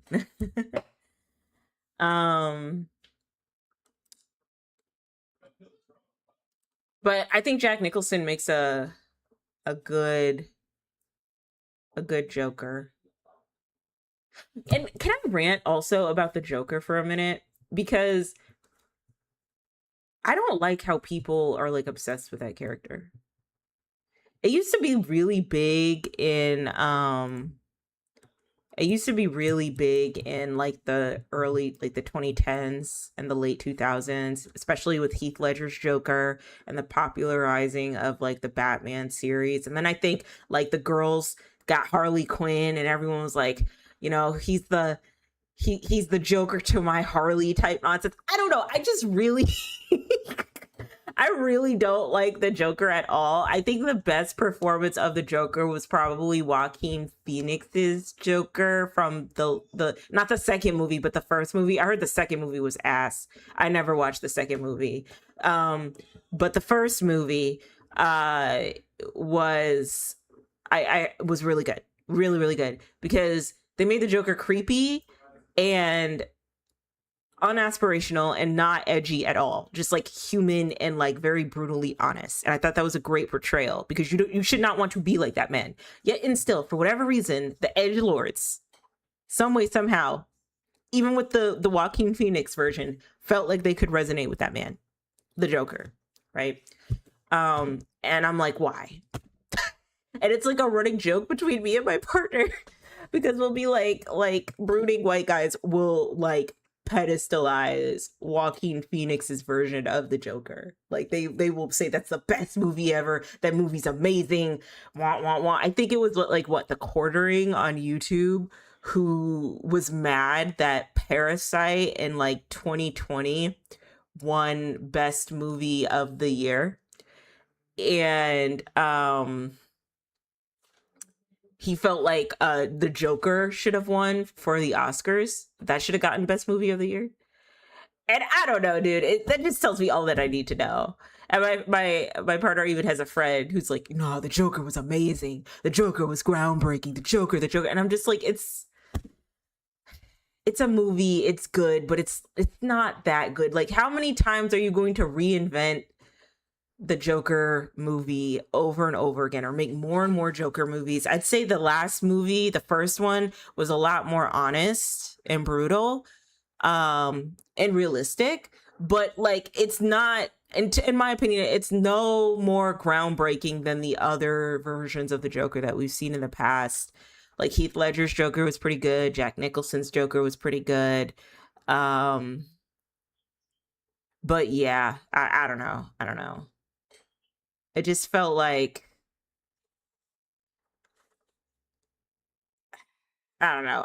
It feels like edgy white guys really, really rock with that guy, with the Joker. And I don't know, they kind of take me out of liking him. But also, I just don't like the romanticization of like really awful characters. And that's not just the Joker. That's also Rick Sanchez from Rick and Morty, back when Rick and Morty was big. Donald Draper from Mad Men.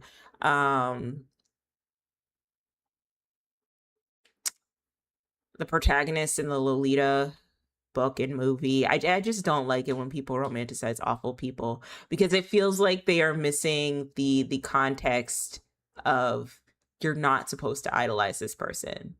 Like, this person is showing you in real time that they are not a good person, yet in your mind you think like you want to be just like them or you want to resonate like them. Especially Donald Draper from Mad Men. I've said this before, but I feel like with the show Mad Men, it's on HBO Max now. You can watch the whole series for free. Everybody needs to watch Mad Men in the 2020s, especially with a lot of the things that are going on socially, with like gender roles and whatnot.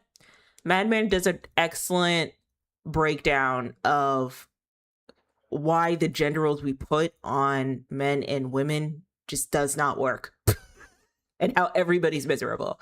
And I feel like if more people watched that show, first of all, if you watch the show, you have to pay attention. And the show's very long, drawn out, boring. There's no action, nothing. It's like a character-driven show. It's like Succession, and it's also like The White Lotus. You kind of have to pay attention. There's no action-packed scenes or crazy moments or like, you know, wild parties like in Euphoria. Like, no, it's like a show driven by dialogue. So you have to have the attention span to watch it. Okay. And listen to what the characters are saying and also what they're not saying. Pay attention to what they're not saying. But it's still a very good show, and it's really like worth the watch. If you can get through the whole thing, because it has so much to say about like men, women, what it means to be like a strong masculine man.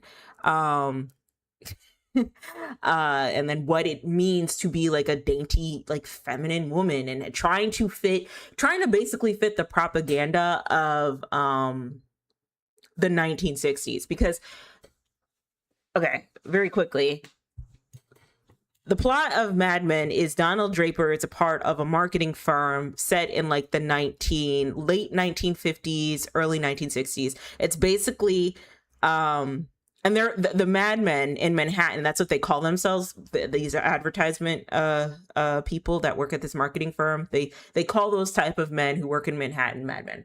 And so the thing about Donald Draper is that he is a part of a marketing firm, an advertising firm that is responsible for spoon feeding the masses all different types of like nuclear family propaganda via advertisements. So like, for example, Coca-Cola will come to them and be like, sell my product, right? And so they'll be like, oh, I have an idea. Like the advertisers will be like, I have an idea. Why don't we create an ad of a family, a husband, a wife, and 2 kids and a dog with drinking Coca-Cola. And, that will convince families to buy our product, right? Like that's what they do. And so the whole point of the show is to kind of defy the propaganda that these marketing companies have came up with by holding a mirror to the characters' own lives. So Donald Draper is, textbook definition, supposed to be a alpha man, family alpha man. He has a beautiful wife, Betty Draper, 2 kids, a house, all of that. However, Donald is cheating on his wife. That's not a surprise. Like that's like a constant issue throughout the whole entire series, is that he's always cheating on his wife. And it kind of is a stark contrast to like the type of values they push in a lot of the media and advertising that these, Mad Men are responsible for creating. And you get to see like how, Donald breaks under the pressure of trying to be like this like alpha masculine man, and how even though by textbook definition, and if you're not paying attention to the show, people should idolize him. Men should want to be like him and idolize him. You realize how miserable and how small of a man he actually is.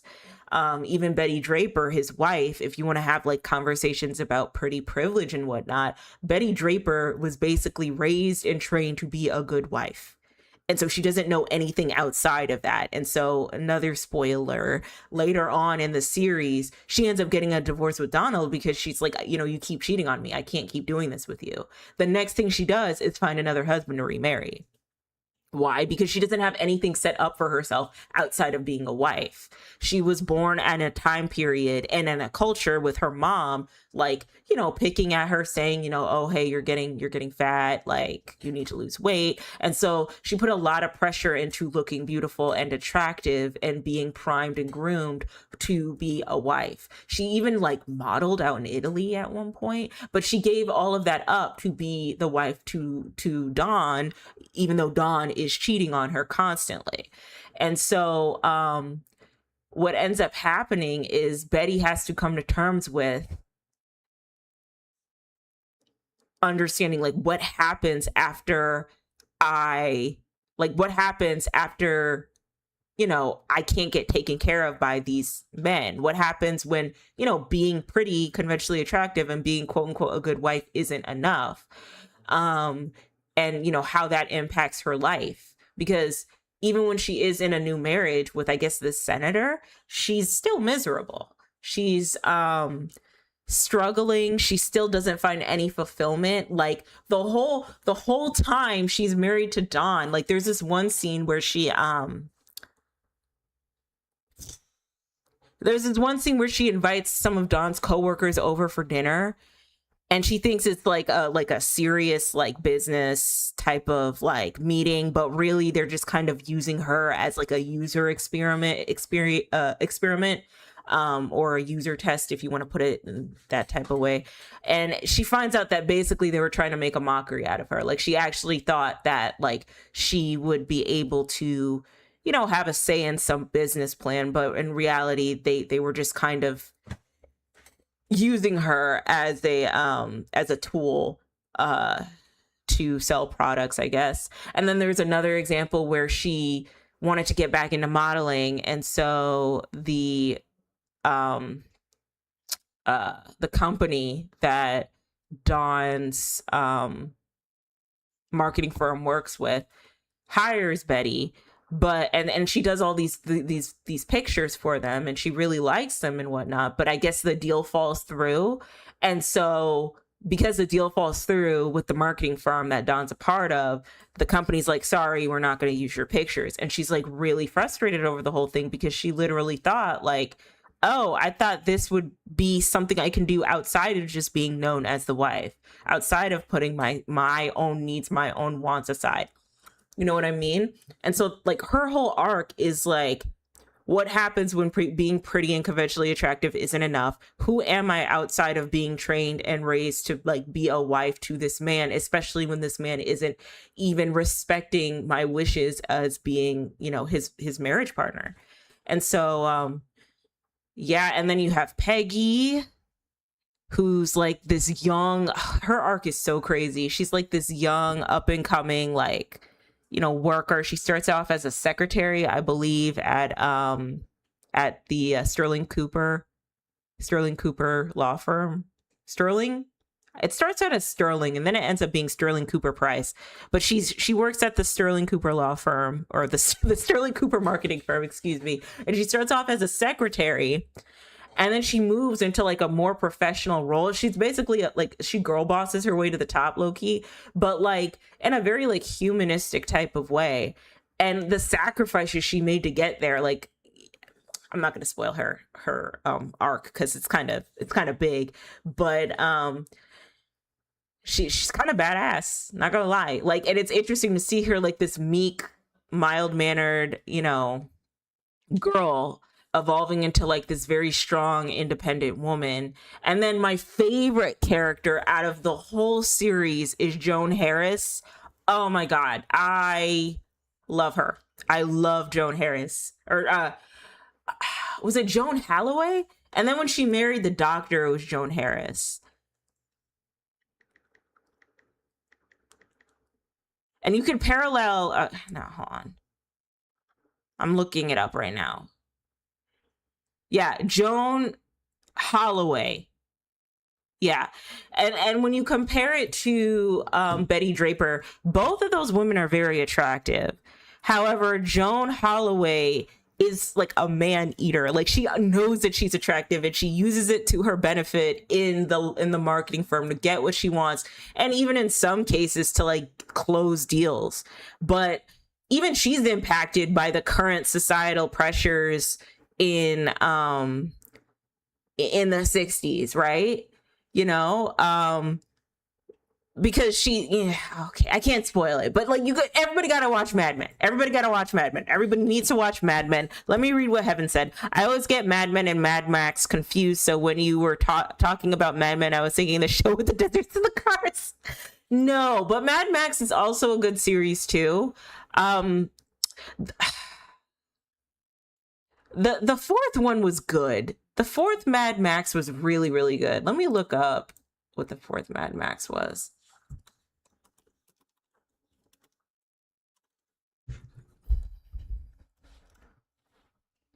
Yeah. Mad Max 4, Fury Road, that's a good movie. I remember watching the first Mad Max and like barely paying attention to the second one, and then the third one with Tina Turner was fun. I feel like the third one is when they really got their footing. Like they were really stepping into that post-apocalyptic like bag, you know what I mean? But the fourth one, amazing. Fury Road was amazing. I don't know. That's just like how you do a movie with strong female leads. Well, and I don't know if like the characters were all like I don't know. Oh, well, no, Charlize Theron was in it, so never mind. I was thinking like there weren't like big actresses headlining, but There actually were. But yeah, that movie was really, really, really, really good. Really, really good. Very well done. So, yeah. Yeah. But yeah, I strongly encourage, if you watch me, you should really watch Mad Men. I should do video essays about Mad Men, but there's more than enough video essays about all the characters. It's just such a good show, man. It's such a good show. All the shows that are dialogue heavy are probably really good shows. So if nothing exciting is happening, just know it's probably like, and everyone's talking about it like it's the best thing ever. Trust everybody's opinion. It's probably a really good show. And I don't know. I really like shows like that. I'd really like to see like a show with an all black cast like that, where it's relying on nothing but dialogue, like nothing extra, no like crazy plot, but it's just dialogue. You know what? Show kind of comes close to that? The Residents, with I'm gonna butcher her name. I'm not gonna say her name. Uzo Aduba. Oh, I didn't butcher her name. Yeah, The Residents is kind of like that, but it also has like this Wes Anderson vibe, which I think is cute. But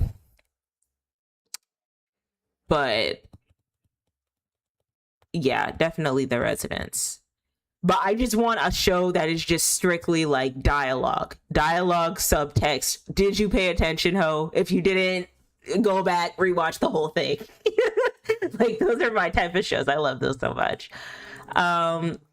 Yeah, I should also probably get into watching Ginny and Georgia.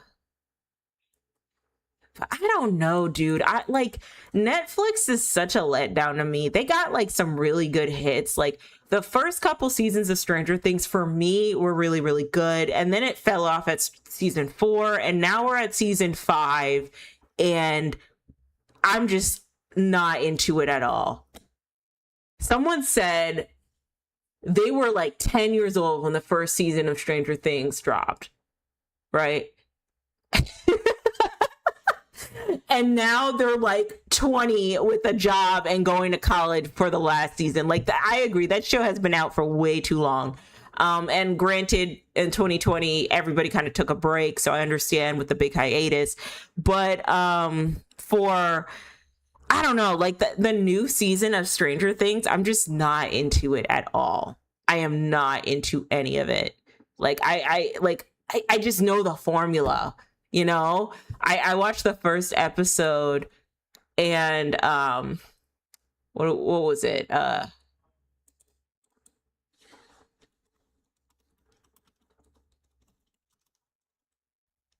Is it bad? Stranger Things? Mike's sister gets kidnapped by a Vecna or something. I'm pretty sure that's not a spoiler. But Stranger Things isn't bad. Like the first 3 seasons were great. And then Eddie really, like, okay, Joseph Quinn's portrayal of Eddie in season 4 was like the best part of season 4 of Stranger Things. Oh, you mean season 5? See, I don't know. Like the first episode I watched and then I just got, like, I was taken out of it. I think the 3D effects just weren't that good anymore to me. Like, it gave low budget a little bit. So I haven't finished the series, but I don't know. I'm tired of the formula.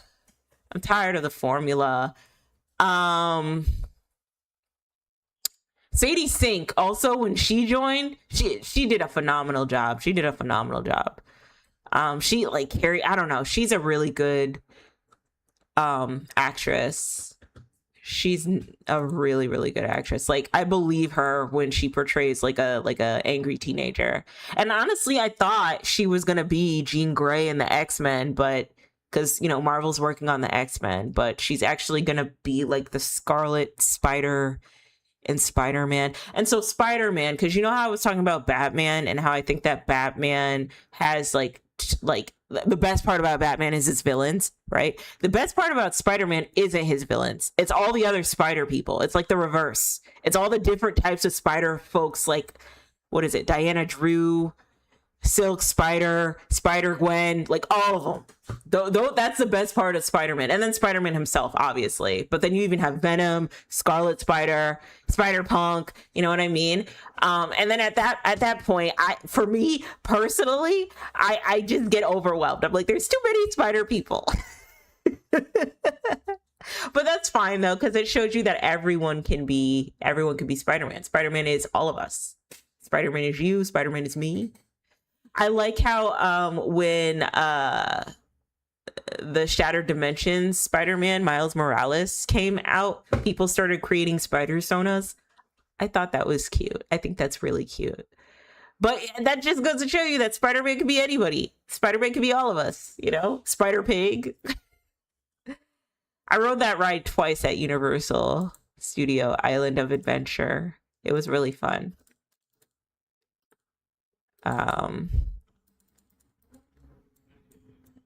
But I don't know. Is there anything else I want to talk about? I might have to end things early here today, guys, because I don't know. I'm not trying to play another game today. I probably want to play it next time. And I have to see if I'm gonna buy Dispatch. And you know what? This Batman game is only $5.99, the Telltale series. So I might get that. I might get Dispatch in this Batman Telltale series. I won't like it, but it's something to buy.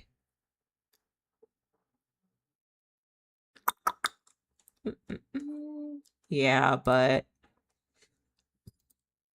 any other like new drama that I know about? Any other like TikTok drama that I know about? Probably not. Ooh, I did want to talk about the Danish Deception. Did I ever talk about that with you guys? I remember bringing it up, but it's basically this Nigerian woman who got scammed by some white man out in Denmark. And I don't know. The way she was telling the story, you could tell that she was about to get scammed as soon as that guy asked her for $50K. Like off rip, he was like, "Oh, my parents are keeping me from my money. I need $50,000." That's when everyone was like, "Girl, you shouldn't have never given him that money." However, I feel like if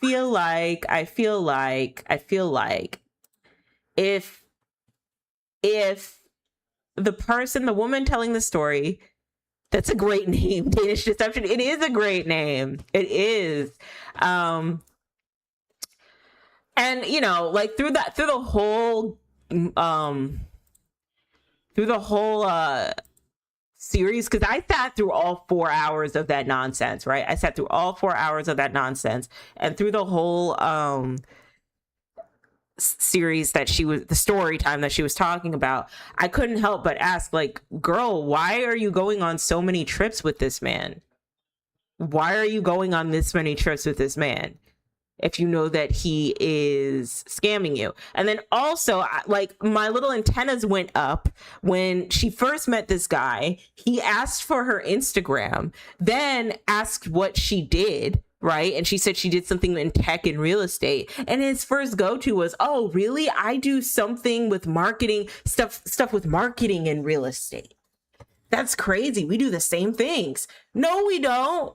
You looked at my IG and then you felt me out and figured out what, like, who I am and what I like. And then you're playing in my face. Like, you don't do that. No, you don't. Like, that should have been an indicator, like, oh, this guy's trying to run game on you. This guy's trying to scam you a little bit. He's a little scammer.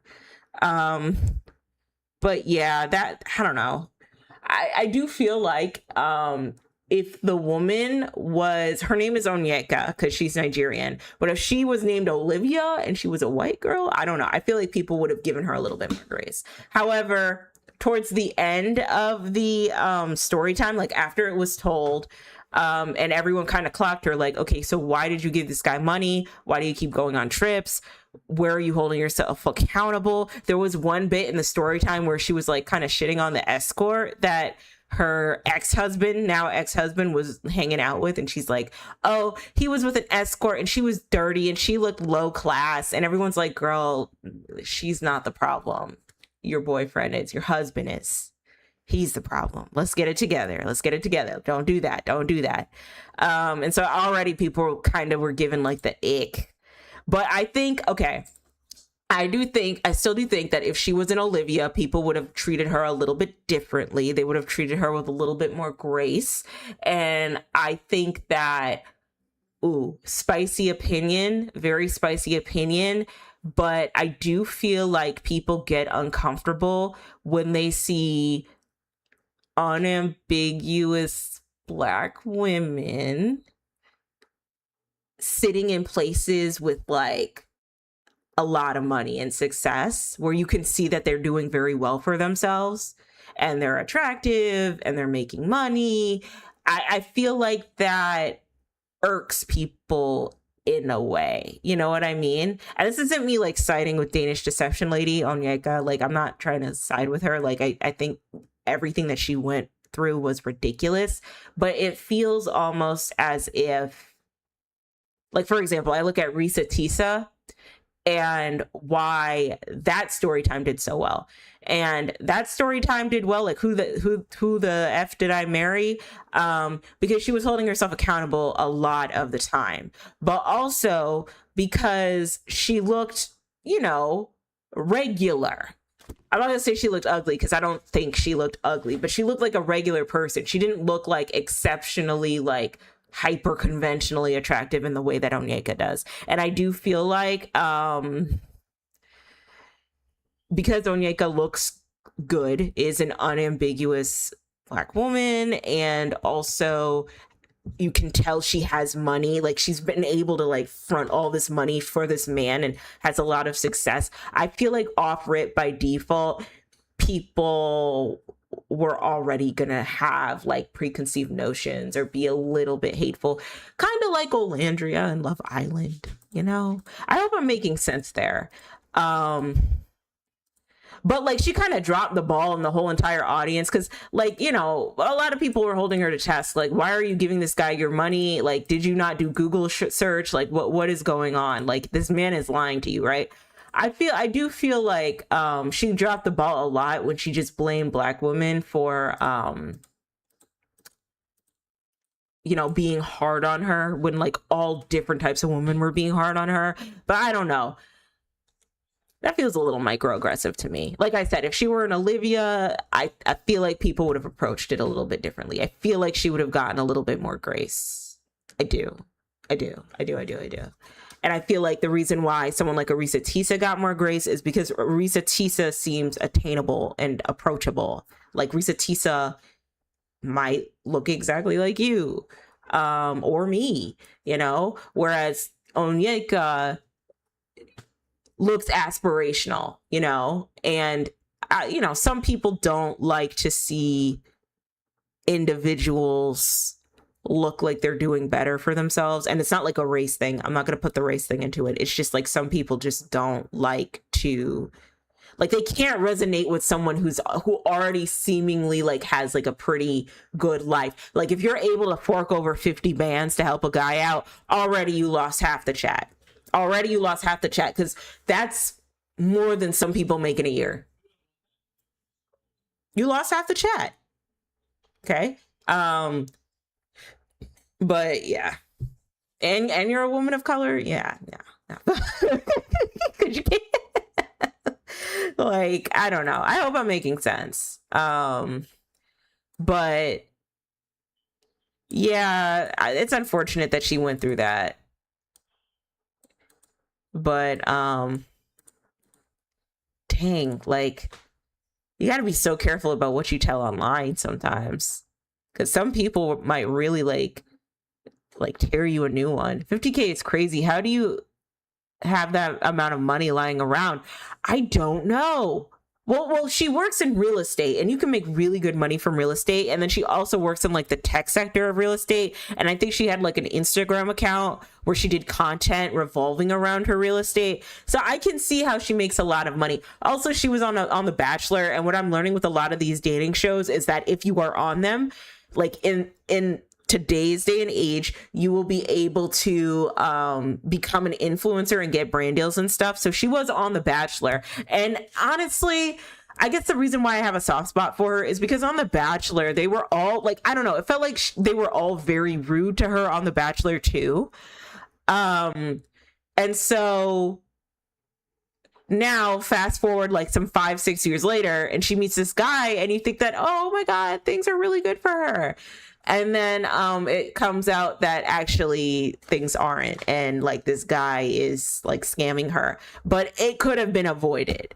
You know what I mean? Another thing I heard through the grapevine is that her friends who weren't going to tell her what she wanted to hear, pulled her aside and knew about this guy and were like, hey, are you aware this dude is a scammer? Like, be careful, girl. And apparently she like blocked all those friends. So not really a fan of that, because now you're coming to the internet. It's like you kind of, I hate to say it, but like put yourself in that situation. Like your friends are telling you, girl, this ain't it. And you're like, nope, I'm going to do it. I'm going to do it. I'm going to do it anyway. It's like, okay. And then you do it. And then it's like story time of how I was deceived by a Danish man. And it's like, girl, but your friends told you. And it's like, you should have believed, like, you should have seen the signs, bro. Oh, I do real estate and tech. Oh, really? I do marketing and tech. Oh, I used to be in the Olympics. You know, I went to the Olympics once, right? Oh, I'm a prince. I'm the Duke of New Zealand. Like, come on, man. Let's be real here. It's just that, I need $50,000 because, my father cut me off. Like, all right, bro. All right. Like, how did you not see that happening? But yeah, that was a crazy drama on TikTok for a minute. And I can't believe I sat through all 4 hours of that. I really did. I sat through all 4 hours. Sure did. Let's see. We discussed the Jaclyn Hill drama. I did discuss that this past Tuesday, or this week on Tuesday. I discussed the Jaclyn Hill drama. But I don't know. I feel like that Michaela Nogri. Do y'all know the Boston accent makeup artist? I can't pronounce her last name, and I'm not gonna try to, because I feel like she wouldn't. Like, if I had a complicated last name, she wouldn't pronounce it. She wouldn't pronounce my name either. Michaela Nogueira. It sounds Italian. Yeah, okay, let me share my screen real quickly, because I gotta talk about this. She got started as like a makeup artist on TikTok, and she would give like a bunch of advice on how to like do simple makeup looks, right? And now she's doing stuff like this, where she's like doing like like this type of stuff where it's like crazy unboxings.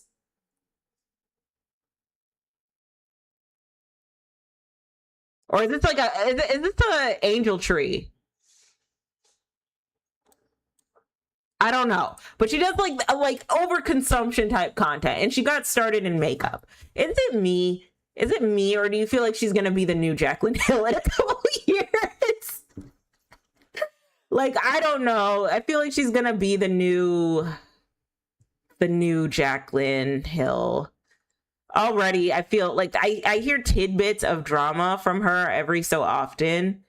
But then also I'm just kind of like, leave this girl alone. Because I don't know. As I said before, the makeup as a construct is kind of like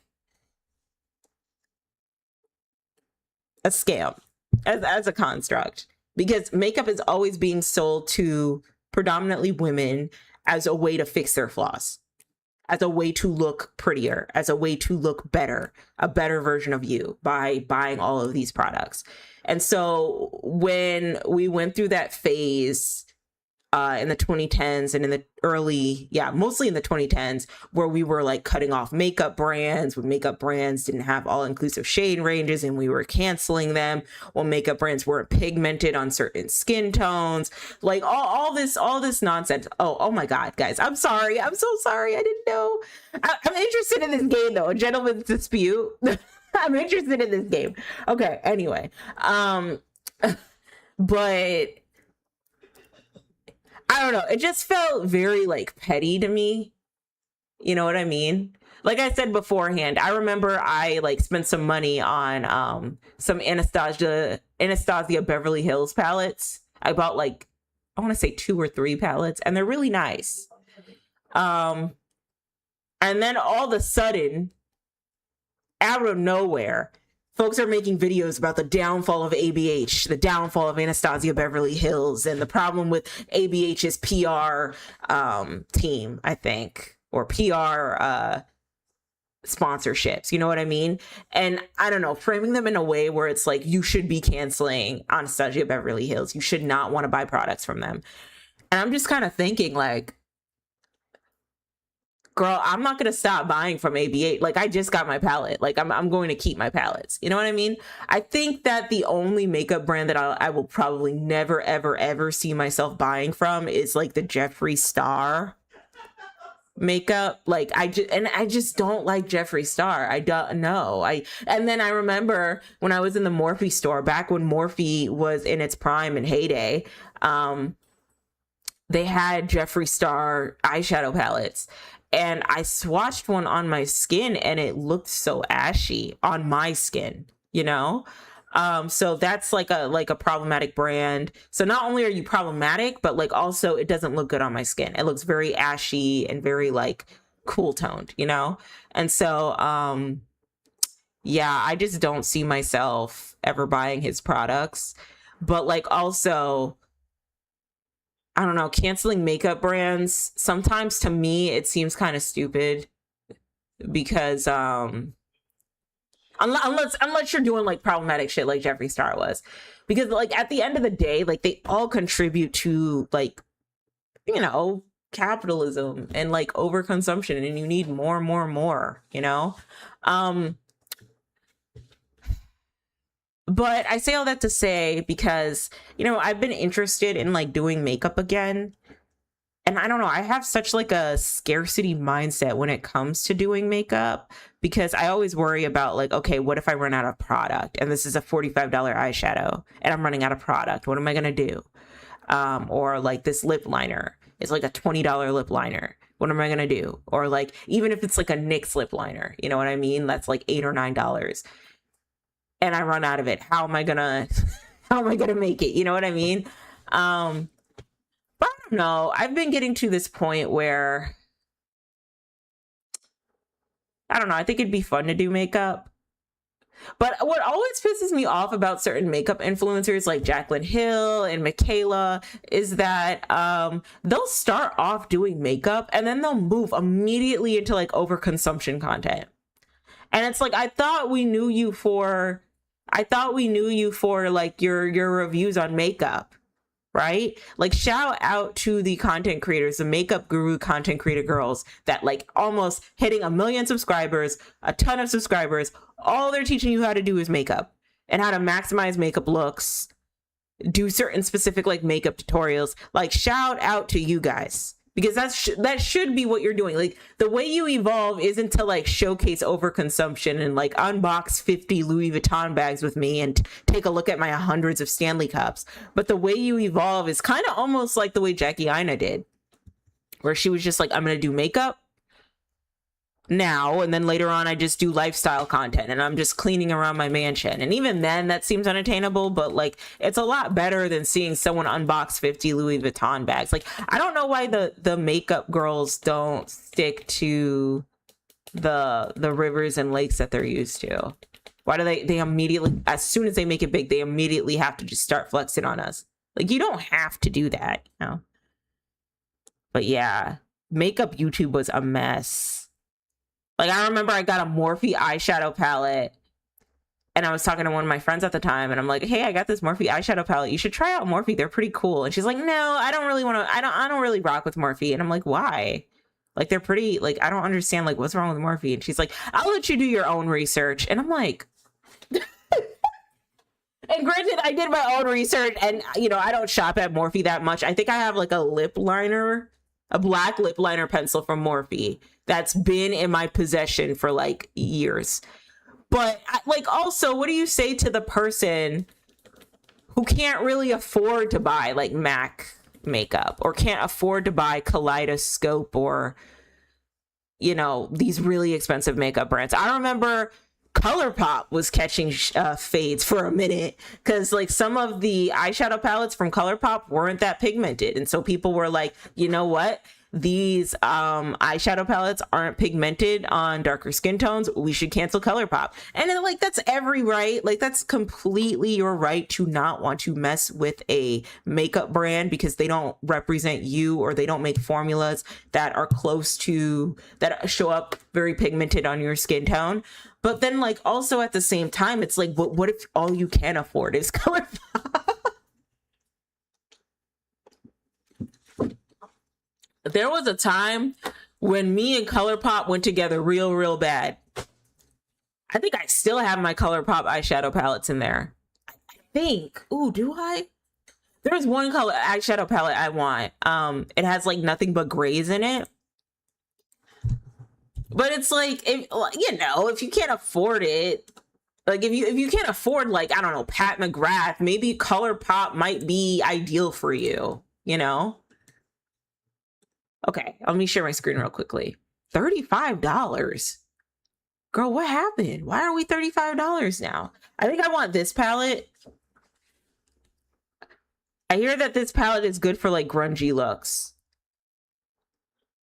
But I don't know. I hope it's pigmented. It doesn't look like it is. I don't know about that arm shade, you know, but yeah, I'd want this. But honestly, my guilty pleasure will always and forever be Juvia's Place. And I know that people do not rock with Juvia's Place. I think Jackie like clocked them for working with Jeffree Star. And so that was a failed moment, because why would you do that? And so Jackie was like, why would you work with Jeffree Star? And then I also hear that they do some shady stuff behind the scenes with their PR as well. But girl, I'm gonna still shop at Juvia's Place. I'm so sorry. I'm so sorry. Until like something really big comes out, like the founder would have to come out as like MAGA publicly, and then I'd have to be like, all right, well, maybe. And even then it would be a little hard, but like, you know, maybe I'd cut off Juvia's Place after that. But yeah, I don't know. I get very apprehensive about I don't know, creating makeup content, because it's just too much sometimes. It's just too much sometimes, if you know what I mean. Like that whole like 2010s makeup drama just did, like, it got to a point where I was like, girl, stop. Like like we're all in the house every other week, there's a new drama. Like, just stop, please. I just bought these eyeshadow palettes yesterday, please. Oh my god.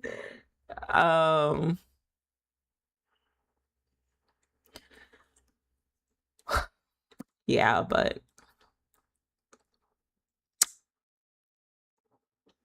makeup drama is very interesting. I wonder if there's gonna be like a resurgence, or if it's just gonna be like a like, I don't know, nails. There'll be a bunch of nail mean like drama and nail mean girls, and we'll have a drama get in for like the the press on nail community. And I think what irritates me about a lot of the dramas that happen with these brands, these like beauty brands and whatnot, is that if you do your research and you stand on business, this could all be avoided. That's what like really like irks me about a lot of the beauty drama, is that like if only you did your research, especially if you are an influencer with the privilege, like you have the privilege to go on these expensive brand trips. It's a privilege, whether you get paid or not. It's a privilege, okay? Privilege to get paid thousands and thousands of dollars to like swatch these new beauty products, right? At the very least, can you possibly do your research to see whether or not this brand is problematic, or to see whether or not this brand is worth working with because of some of the controversies they've gotten into in the past? At the very least, can you not do that? Especially if you're flirting with like half a million subscribers, 500,000 followers. Like, you can't do that shit. Like that's how I be feeling sometimes. That's really how I feel. I'm really just like, you know, and then when the influencer comes out and they're like, "Oh my god, this makeup brand is problematic. Never work with them again." And I'm like, didn't so and so tell you that like 5 years ago, that you probably shouldn't work with this brand? Did they not tell you that? Isn't that something that they said? Why are you working with them? What's going on? Like, why are we still here? I don't know. That's just my opinion. That's just my humblest of humble opinion. But yeah. I think I'm going to end things here though, because you know, I'm probably not gonna play a game today. Okay, so this Sunday is gonna be a Reddit story Sunday. Next week is Christmas week. So I will be streaming on Tuesday. I will not be streaming on Christmas. No, that's not happening. Might stream on Friday, maybe, and then I'll also come on stream for Sunday. Yeah. So this Sunday we're gonna do Reddit story Sundays. I think I'm gonna read more Am I the Assholes? I'm not gonna read Am I Overreacting? Because as soon as the Am I Overreacting start talking about like boyfriends and girlfriends, I just get like really annoyed. I get really annoyed. But